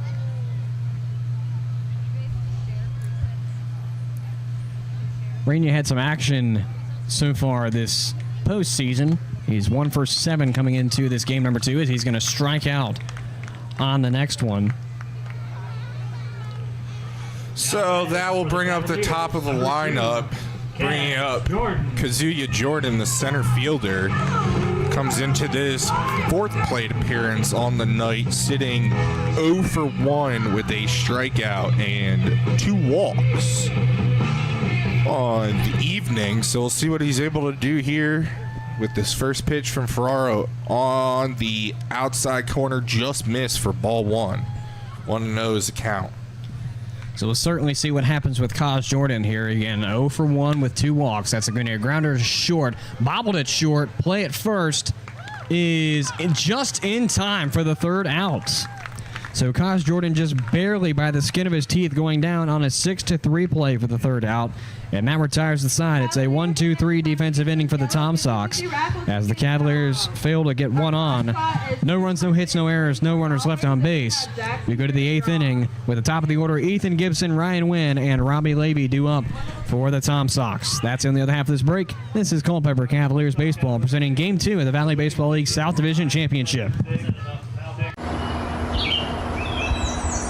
Summer is here, and now is the best time to get your air conditioner serviced or a new one installed by the professionals at Wortman Mechanical. With personalized service, Wortman Mechanical makes sure that customer satisfaction is guaranteed. Need us in the off-season? We service all major brand heating systems, electrical and plumbing systems as well. For your next electrical, plumbing, HVAC, and indoor air quality system servicing, contact Wortman Mechanical by phone at 540-727-9555 or online at wortmanmechanical.com.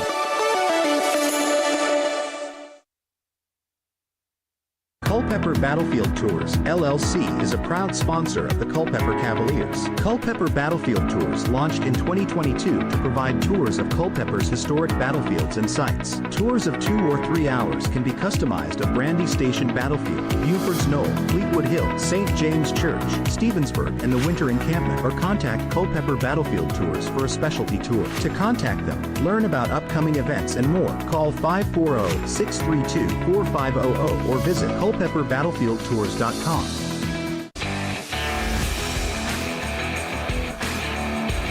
The 8th inning comes up as Dominic Ottone finalizes his warm-up. It's going to be Ethan Gibson, the shortstop, leading off, followed by Ryan Wynn, the second baseman on deck, and Robbie Levy, now the first baseman in the hole for the Tom Sox offense here in this 8th inning, where they lead 8-1. As the first pitch from Ottone comes in, it is going to be missed for ball 1, a 1-0 start for Ethan Gibson.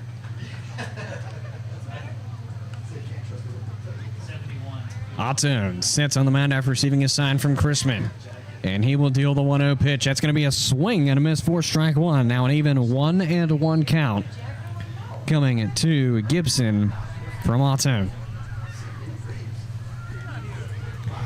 I don't know if I got to finish it last time, but Otton comes into tonight's game with postseason stats. An 1,800 ERA. He's got an inning under his belt. That's a swing and a miss for strike two. Now ball and 2 strikes. But he also has recorded 1 strikeout in the season, or in the postseason rather. He has a 1-2 count is set from Otton.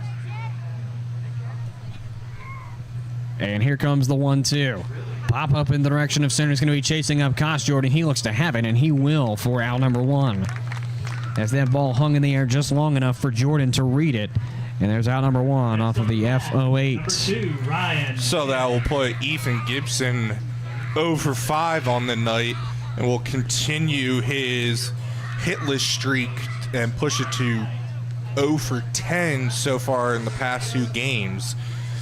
So I'll bring up Ryan Wynn, the second baseman, who hits that just foul down the third base line. Even if that was in foul or fair, it looked like Howard would have been able to make the play on there.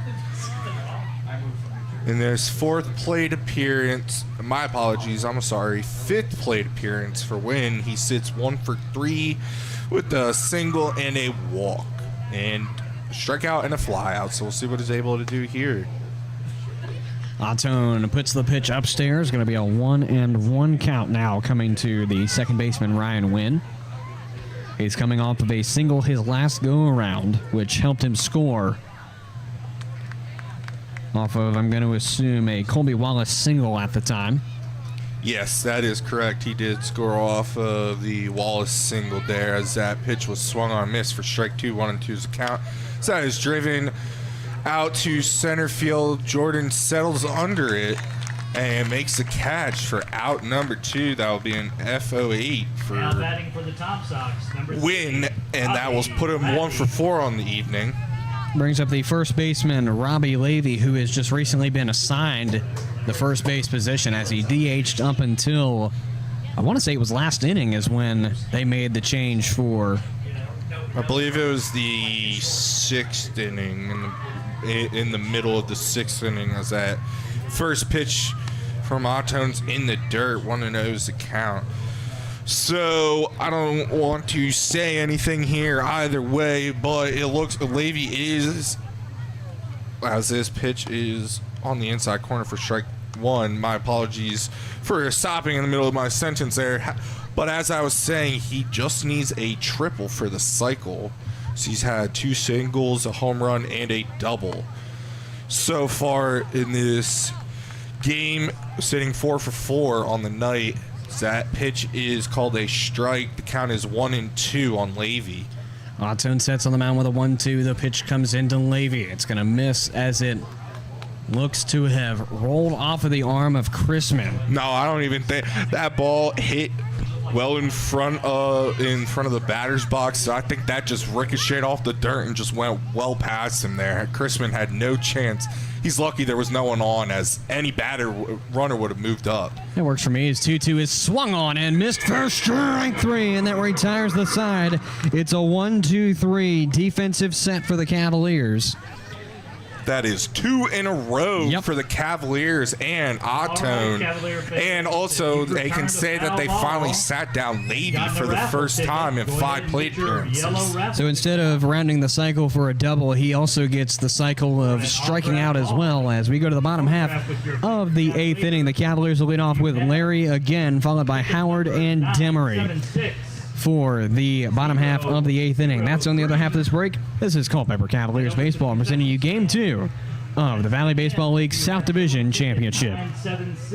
Sports, bone, spine, and joint injuries can damage everything from your game to your independence and daily life. At UVA Orthopedics of Culpeper Medical Center, we're committed to caring for your health and wellness needs from the time you walk in the door until the time you walk out. From joint replacements to finger implants, we perform some of the most difficult surgeries in the state. You can come to UVA Health and trust you'll receive the most up-to-date procedures from highly skilled and caring orthopedic specialists. Visit us at 541 Sunset Lane in Culpeper or online at uvahealth.com.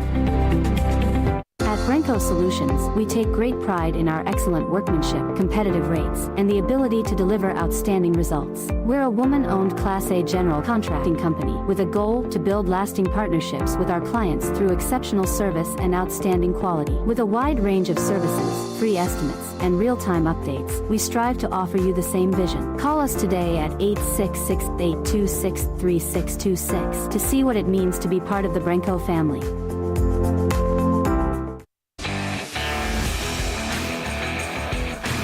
So as Caden Ferraro finishes his warm-ups to begin this bottom half of the 8th inning, it's Gabriel Larry to lead things off for the Cavaliers as they trail 8-1 with a strike call on the first pitch to Larry, and 0-1 count to start things off for the left fielder as Ferraro sets on the mound. And the pitch comes in, high fly, foul ball out of play. Now 0-2 for Larry. Larry comes into this fourth plate appearance sitting on the night 0 for 2 with a line out to third, a ground out to third, and then a walk in his last plate appearance, as that is inside for ball 1. 1-2 is the count on Larry. So Larry is looking to reach base for the second time in a row here, as that is inside, pretty much in the same spot as the last pitch. For ball 2, the count now even at 2-2 here. So Gabriel Larry looking for his first bit of action to go his way as the pitch comes in. It's going to be lined and fouled on the first base side, and we'll keep it with the 2-2 for the Mississippi State product, Gabriel Larry. As Caden Ferraro stands on the mound, receives his sign and sets, and the pitch comes in. That one is going to be a called strike 3, and Larry's going to go down on the backwards K. And so up will bring John Howard. 17, John Howard. So we'll see what Howard is able to do here in his fourth plate appearance on the night. He sits 0 for 3 with 2 strikeouts and a fly out, with the first pitch from Ferraro up and away, ball 1. 1-0 is the count. So Howard starts up in the count 1-0 as Ferraro sets and deals the pitch, and that one is going to be low this time. Call ball 2. 2-0 now for Howard. So Howard's looking for his first statistical action here, as Cavaliers shall sit with 1 hit on the night, as that is swung on and missed for strike 1. Count now 2-1 on Howard. If any time is a time for Power Howard to hit, now is the time, as that would help propel the Cavaliers hopefully with a spark on offense. He finds ball 3 to go by. It's a 3-1 count. Yep, the Cavaliers are looking to do anything here to get some life going, as that pitch is in there. For strike 2, count is full now at 3-2. So we'll see what this payoff pitch does for the Cavaliers. So that is inside for ball 4. So Howard is able to walk and get on base there. So we'll see what Bryce Demery is able to do here in his fourth plate appearance.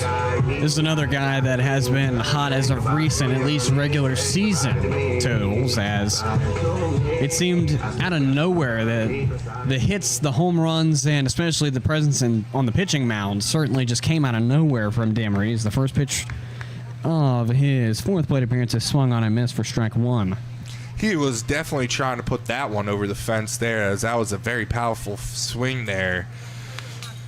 As that is another powerful swing. He does make contact with the ball there, but does foul it back. So no balls in, 2 strikes for the designated hitter Gabriel Larry here for the Cavaliers. And the 0-2 comes in. It's going to be a swing and a miss by Demery from Ferraro for strike 3. And so forwards K for out number 2. And up comes the right fielder, Jackson Reshesky. So in this fourth plate appearance, Reshesky is also looking to continue his on-base, or to create an on-base streak, I should say, as he walked last plate appearance. As this first pitch is called a ball, 1-0 is a count. Comes into this fourth plate appearance 0 for 2 with a strikeout and a line out, as well as that walk in his last plate appearance.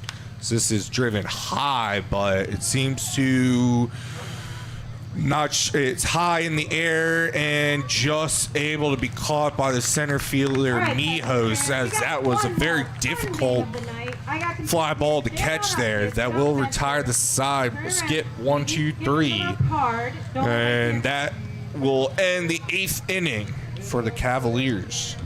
So no runs, no hits, no errors, and one runner left on in the form of John Howard after walking. We go to the 9th inning of work. The Cavaliers trail 8-1 to the Charlottesville Tom Sox, as Colby Wallace will be the man to lead things off for the Tom Sox on the other half of this break. This is game number 2 of the Valley Baseball League South Division Championship on the Culpeper Cavaliers Baseball Network.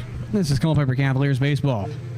CM Contracting and Consulting provides general contracting and consulting services for commercial, government, and security construction. Our jobs range from small area remodeling to new building construction. When it comes to working with clients, our golden rule takes priority. We simply want to guarantee 100% satisfaction with the work done. Contact CM Contracting and Consulting at cmcontractingconsulting.com for all of your commercial construction, security construction, modular SCIF, and disaster recovery needs.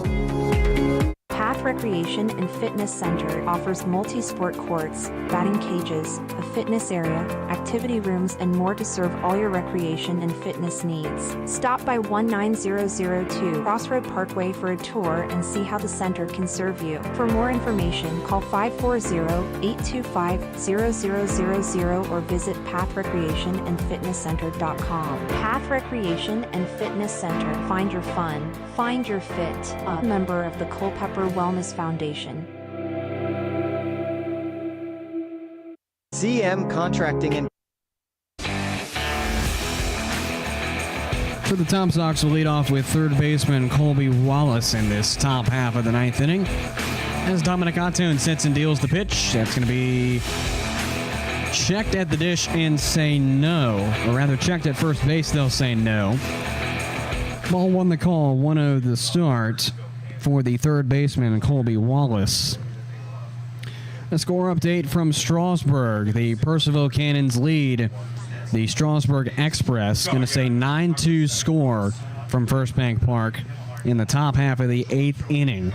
As that's going to be fouled away, even count at 1-1 between Ottone and Colby Wallace.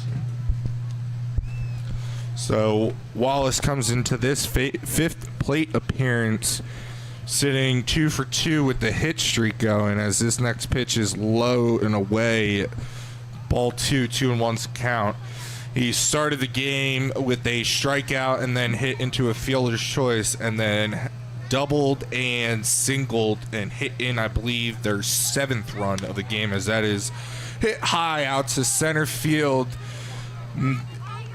And I believe Jordan Mason, nice diving catch out there, as that was a very long run for him to make. So that was a great play, as it looked like there was some miscommunication between Jordan and Schulman there. So out number 1 here in the top half of the 9th inning on a great play by Jordan.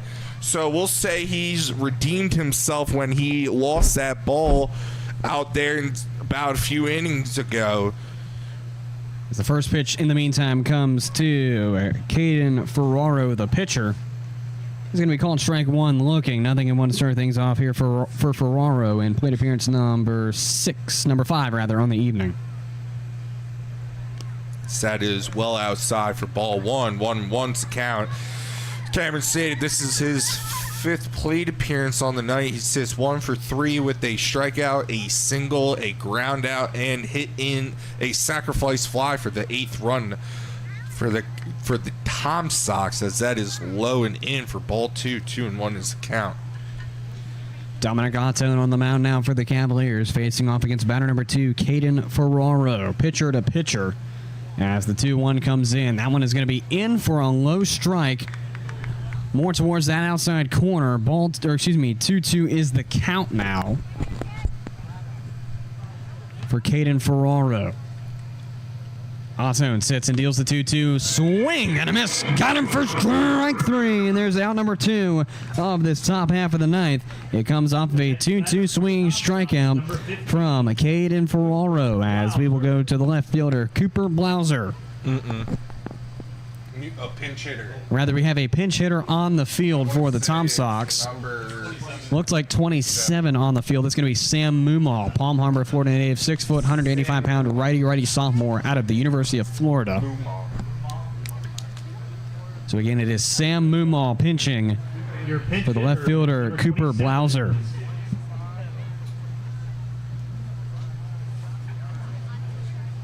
What's the question? You have the rule book? First pitch comes in and low and away, ball 1. 1-0 is the count coming to Sam Mumal, the pinch hitter, replacing Cooper Blauser. And that's going to be a swing and a miss for strike 1. Now an even 1-1 count coming to Sam Mumal. Pinch hitting for left fielder Cooper Blauser.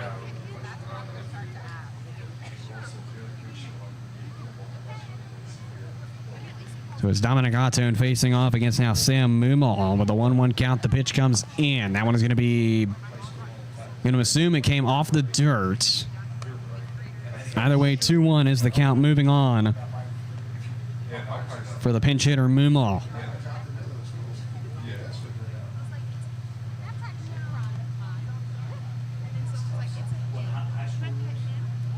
And the 2-1 count comes in. It's going to be missed for ball 3. Now a 3-1 count coming to Sam Mumal. Again, pinch hitting for the left fielder Cooper Blauser in the 6 spots. As Otto sits and deals the 3-1. The pitch comes in. It's going to be a grounder to second. It's going to be Reyna to scoop to first after bobbling. And it's going to be an E4 to allow Mumal to first. So that is the first error of the evening for either team. So that'll allow the Tom Sox to extend the inning here, as well as end Otto's streak of outs as he sat the last 8 batters down in a row, and he would have been able to set the 9th one down there as that if that was fielded cleanly. However, that'll bring up the right fielder Nick Parham, and that is strike 1 on the outside corner. 0-1 is the count. Otto sits on the mound with an 0-1. The pitch comes in. Swing and a miss on the powerful swing. Called strike 2. 0-2 is the count now coming to the right fielder Nick Parham, and plate appearance number 5 on the evening. This pitch is swung on, gets past the Chrisman, the catcher, and that will be thrown down to Souza in time for out number 3. So I will retire the side here. 1-2 skip 3 for the end of the ninth, the top half of the 9th inning here. So we'll see if the Cavaliers are able to score at least 7 runs in the bottom of the 9th inning here.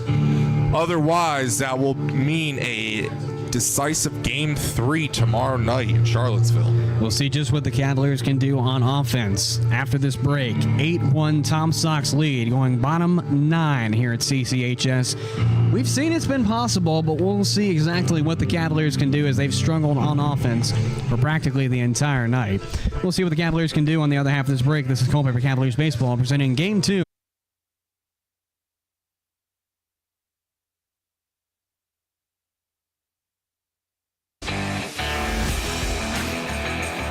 Bottom half of the 9th coming up here from CCHS as the Cavaliers need 8 to win this ball game. 7 to tie as the first pitch comes in. It's going to be well outside. Ball 1. A 1-0 start. Coming to Sean Souza, the first baseman. Sean Souza, Tyler Schulman, Caden Chrisman, the catcher. The 3 up for the Cavaliers here in this bottom half of the 9th as the 1-0 is going to miss. Ball 2. 2-0 is the count. So in this 4th plate appearance for Souza, he sits 0 for 3 with 2 strikeouts and a ground out as that is swung on for strike 1. Count is now 2-1 on Souza.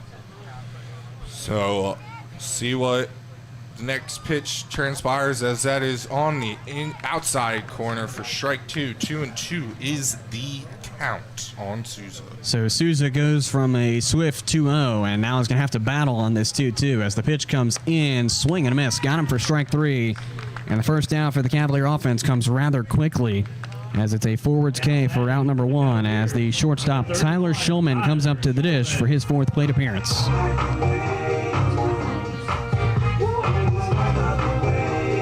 So in this 4th plate appearance of the night for Shulman, he sits 0 for 1 with 2 walks and a strikeout looking in his last plate appearances. That first pitch is outside for ball 1. 1-0 is the count on the shortstop Shulman as Ferraro sets, delivers a pitch that is grounded to the second baseman and thrown out for out number 2 on the night. So that was a quick 4-3 out from Wynn to Levy there, and a quick 2 outs for the Cavaliers here.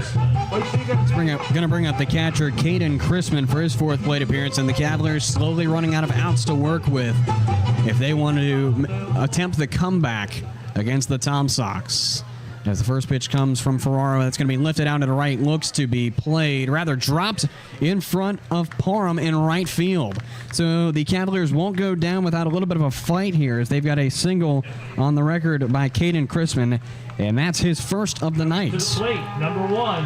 And the second hit for the Cavaliers on the evening. So that will bring up the number 9 hitter, second baseman Christian Reyna, who has the first hit for the Cavaliers and the only RBIs. This first pitch is low and away, ball 1. 1-0 is the count.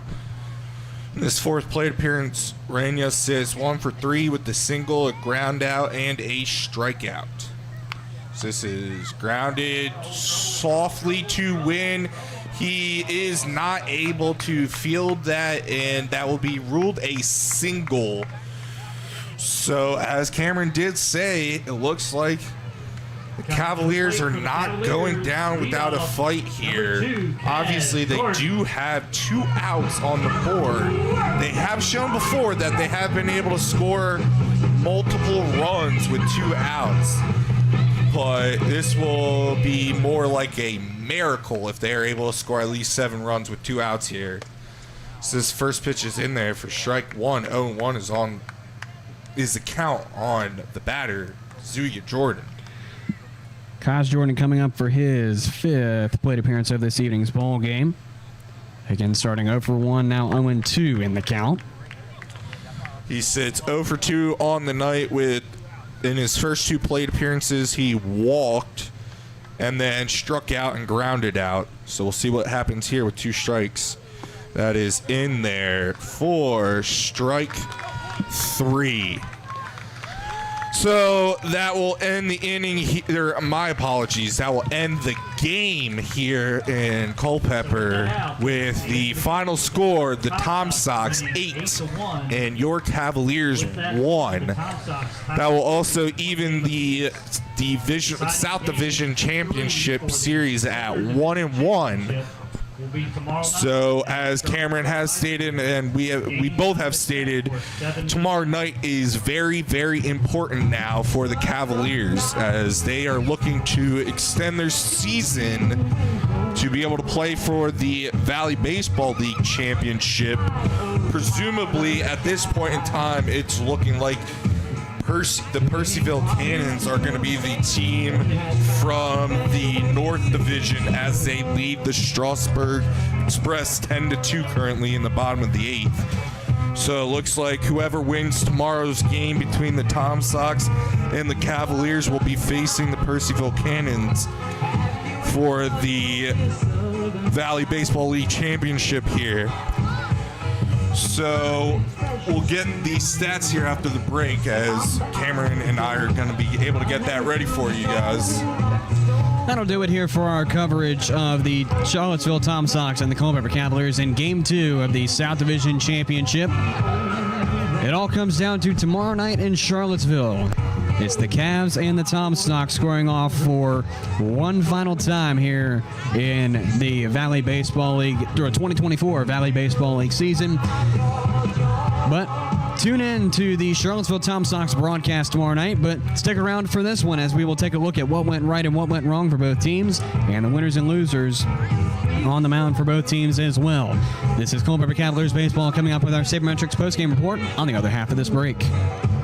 Located in Culpeper, Maloney & Ward Insurance Agency has been committed for over 30 years to providing the best insurance coverage, but also the best service. We try to make picking the right insurance policy easier and less daunting for you by going the extra mile, doing the extra work, and reassuring you that our team of experienced professional agents is here for you every step of the way. To get in touch with one of our dedicated team members, visit MaloneyandWard.com or call 540-825-9121. Maloney & Ward Insurance Agency. Coverage you need. Coverage you can trust. Coverage you can afford.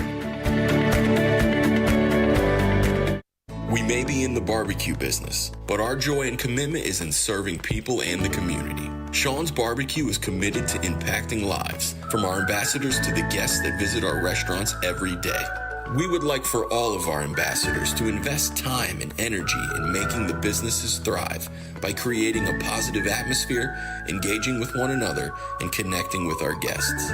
Sean's Smokehouse Barbecue. Real wood, real food, real good. The Rotary Club of Culpeper is part of a worldwide organization of business and professional leaders that provides humanitarian service, encourages high ethical standards in all vocations, and helps build goodwill and peace in the world. The main objective of Rotary is service, in the community, in the workplace, and throughout the world. The Rotary motto is service above self. For more information about your local Rotary Club of Culpeper, visit rotaryclubofculpeper.org. The Battlefield Area Fellowship of Christian Athletes serves over 4,000 coaches and 21,000 athletes. The Fellowship of Christian Athletes serves local youth by building relationships that will demonstrate steadfast commitment to Jesus Christ and His Word through integrity, serving, teamwork, and excellence. For more information on their work in the local area, to view upcoming events, or to even join their team, visit battlefieldfca.org.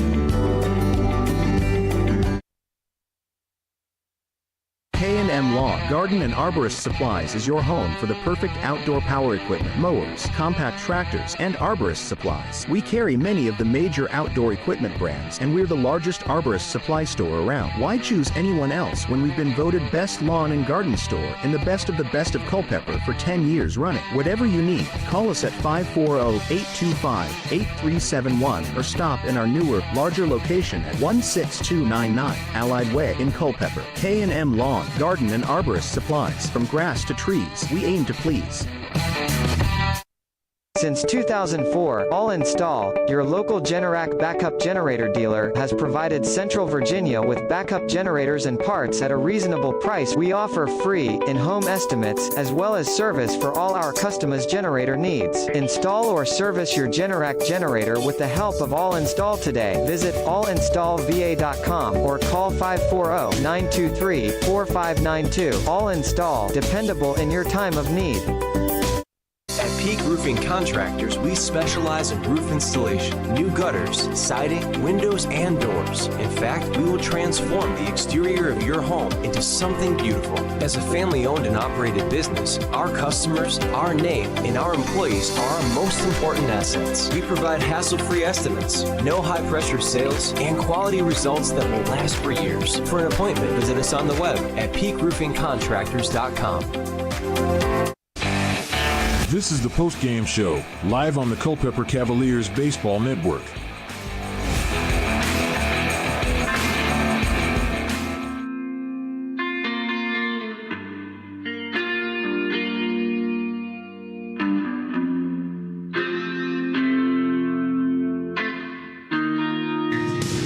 The Cavaliers end tonight falling 8-1 in Game 2 of the South Division Championship. They will have a Game 3 forced in Charlottesville tomorrow night with a first pitch time of 7 p.m. And the broadcast will begin, I'm going to say, a few minutes before. So tune in to the Charlottesville Tom Sox YouTube or Facebook pages to catch tomorrow night's action in the South Division Championship. The series is now tied at 1-1 between both teams. This is the Saber Metrics post-game report, taking a look at what went right and what went wrong for both teams. First, let's take a look at the scoring for both teams. The Tom Sox started off the game getting Ryan Wynn on via walk, and then Robbie Levy singling. Nothing else going for them. No runs scored. Bottom of the first for the Cavaliers, 1-2-3, no runs. Top of the second, a 3-run home run from Jack McMullen gives the Tom Sox the 3-0 lead that the Tom Sox, I'm correct, the Tom Sox did not jump back from. Bottom half of the second, 1-2-3, 3-0. Top half of the third, three runners get on, my apologies. Robbie Levy singles again, as does Caden Ferraro. 2 singles, 3 men on. A fielder's choice gets Robbie Levy out, 3-0. Still the score stands. Bottom of the third remains 1-2-3. Going to the fourth inning, 3-0 score. The Tom Sox tack on 3 more runs with Mijos on second, McMullen on third, and a home run from Robbie Levy, making it 6-0 Tom Sox. Bottom half of the fourth, a walk given to Kaj Jordan is all the Cavaliers will get, still 6-0.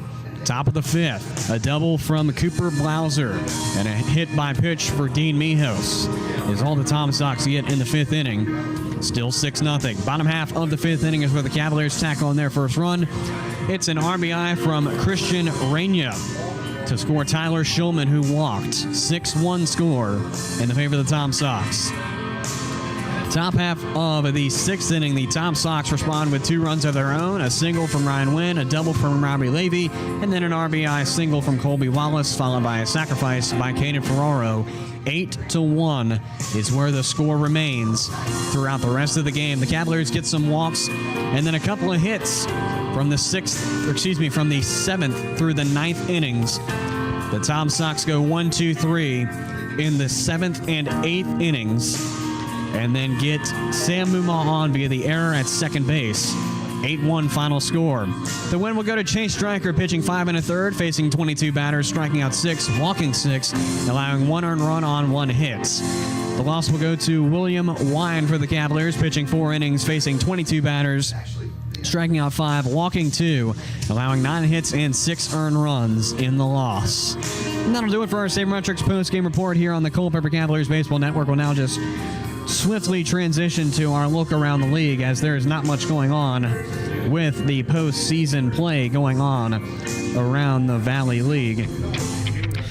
The Purcellville Cannons appear to be victorious as of this moment over the Strasburg Express. That game is still going on in the bottom half of the 8th inning. The reported score says 10-4, but the point streak page, now the point streak page is loading. Top of the 9th from Strasburg, a 10-4 Express deficit to the visiting Purcellville Cannons, who are up in the series 1-0. So at this very moment in time, it appears that Purcellville will be the North Division champions, but we'll see just what happens with Strasburg in the bottom half of the 9th inning. And of course, the game you're tuned into, the final score, Charlottesville 8, Culpeper 1 here from CCHS. The Cavaliers and the Tom Sox are all knotted up in the series, going to the pivotal Game 3 tomorrow night in Charlottesville.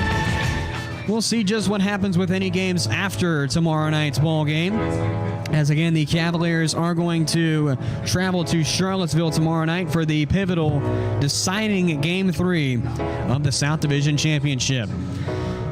That game will begin at 7 p.m., and you can catch the action on the Charlottesville Tom Sox broadcast on YouTube and Facebook. Or if you want, travel on down 29 to visit Charlottesville and watch that game in person.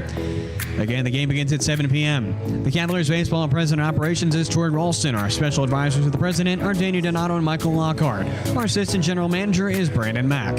Our Coordinator of Player Recruiting is Danny Knobs. Our Coordinator of Host Families is Anne-Marie Anderson. Our Host Family and Social Coordinator is Michelle Romero.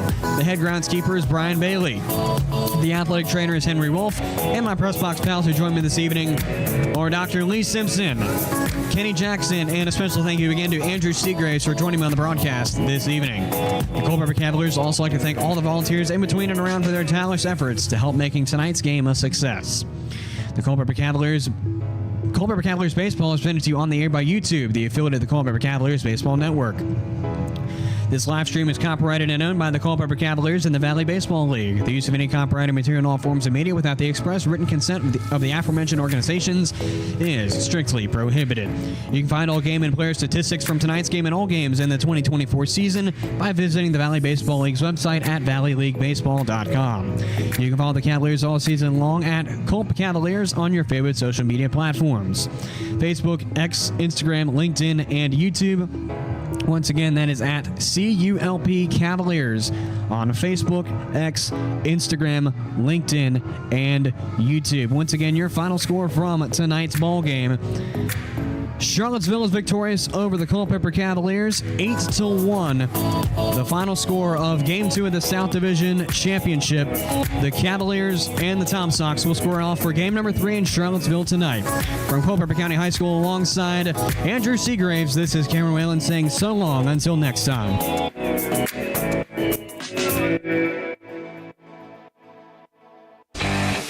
You've been listening to Culpeper Cavaliers Baseball on the Culpeper Cavaliers Baseball Network.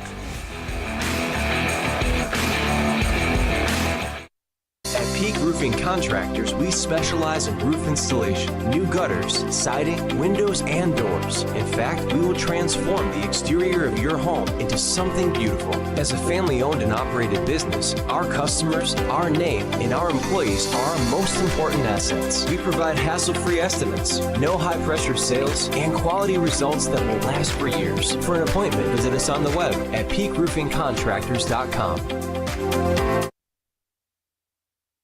The Battlefield Area Fellowship of Christian Athletes serves over 4,000 coaches and 21,000 athletes. The Fellowship of Christian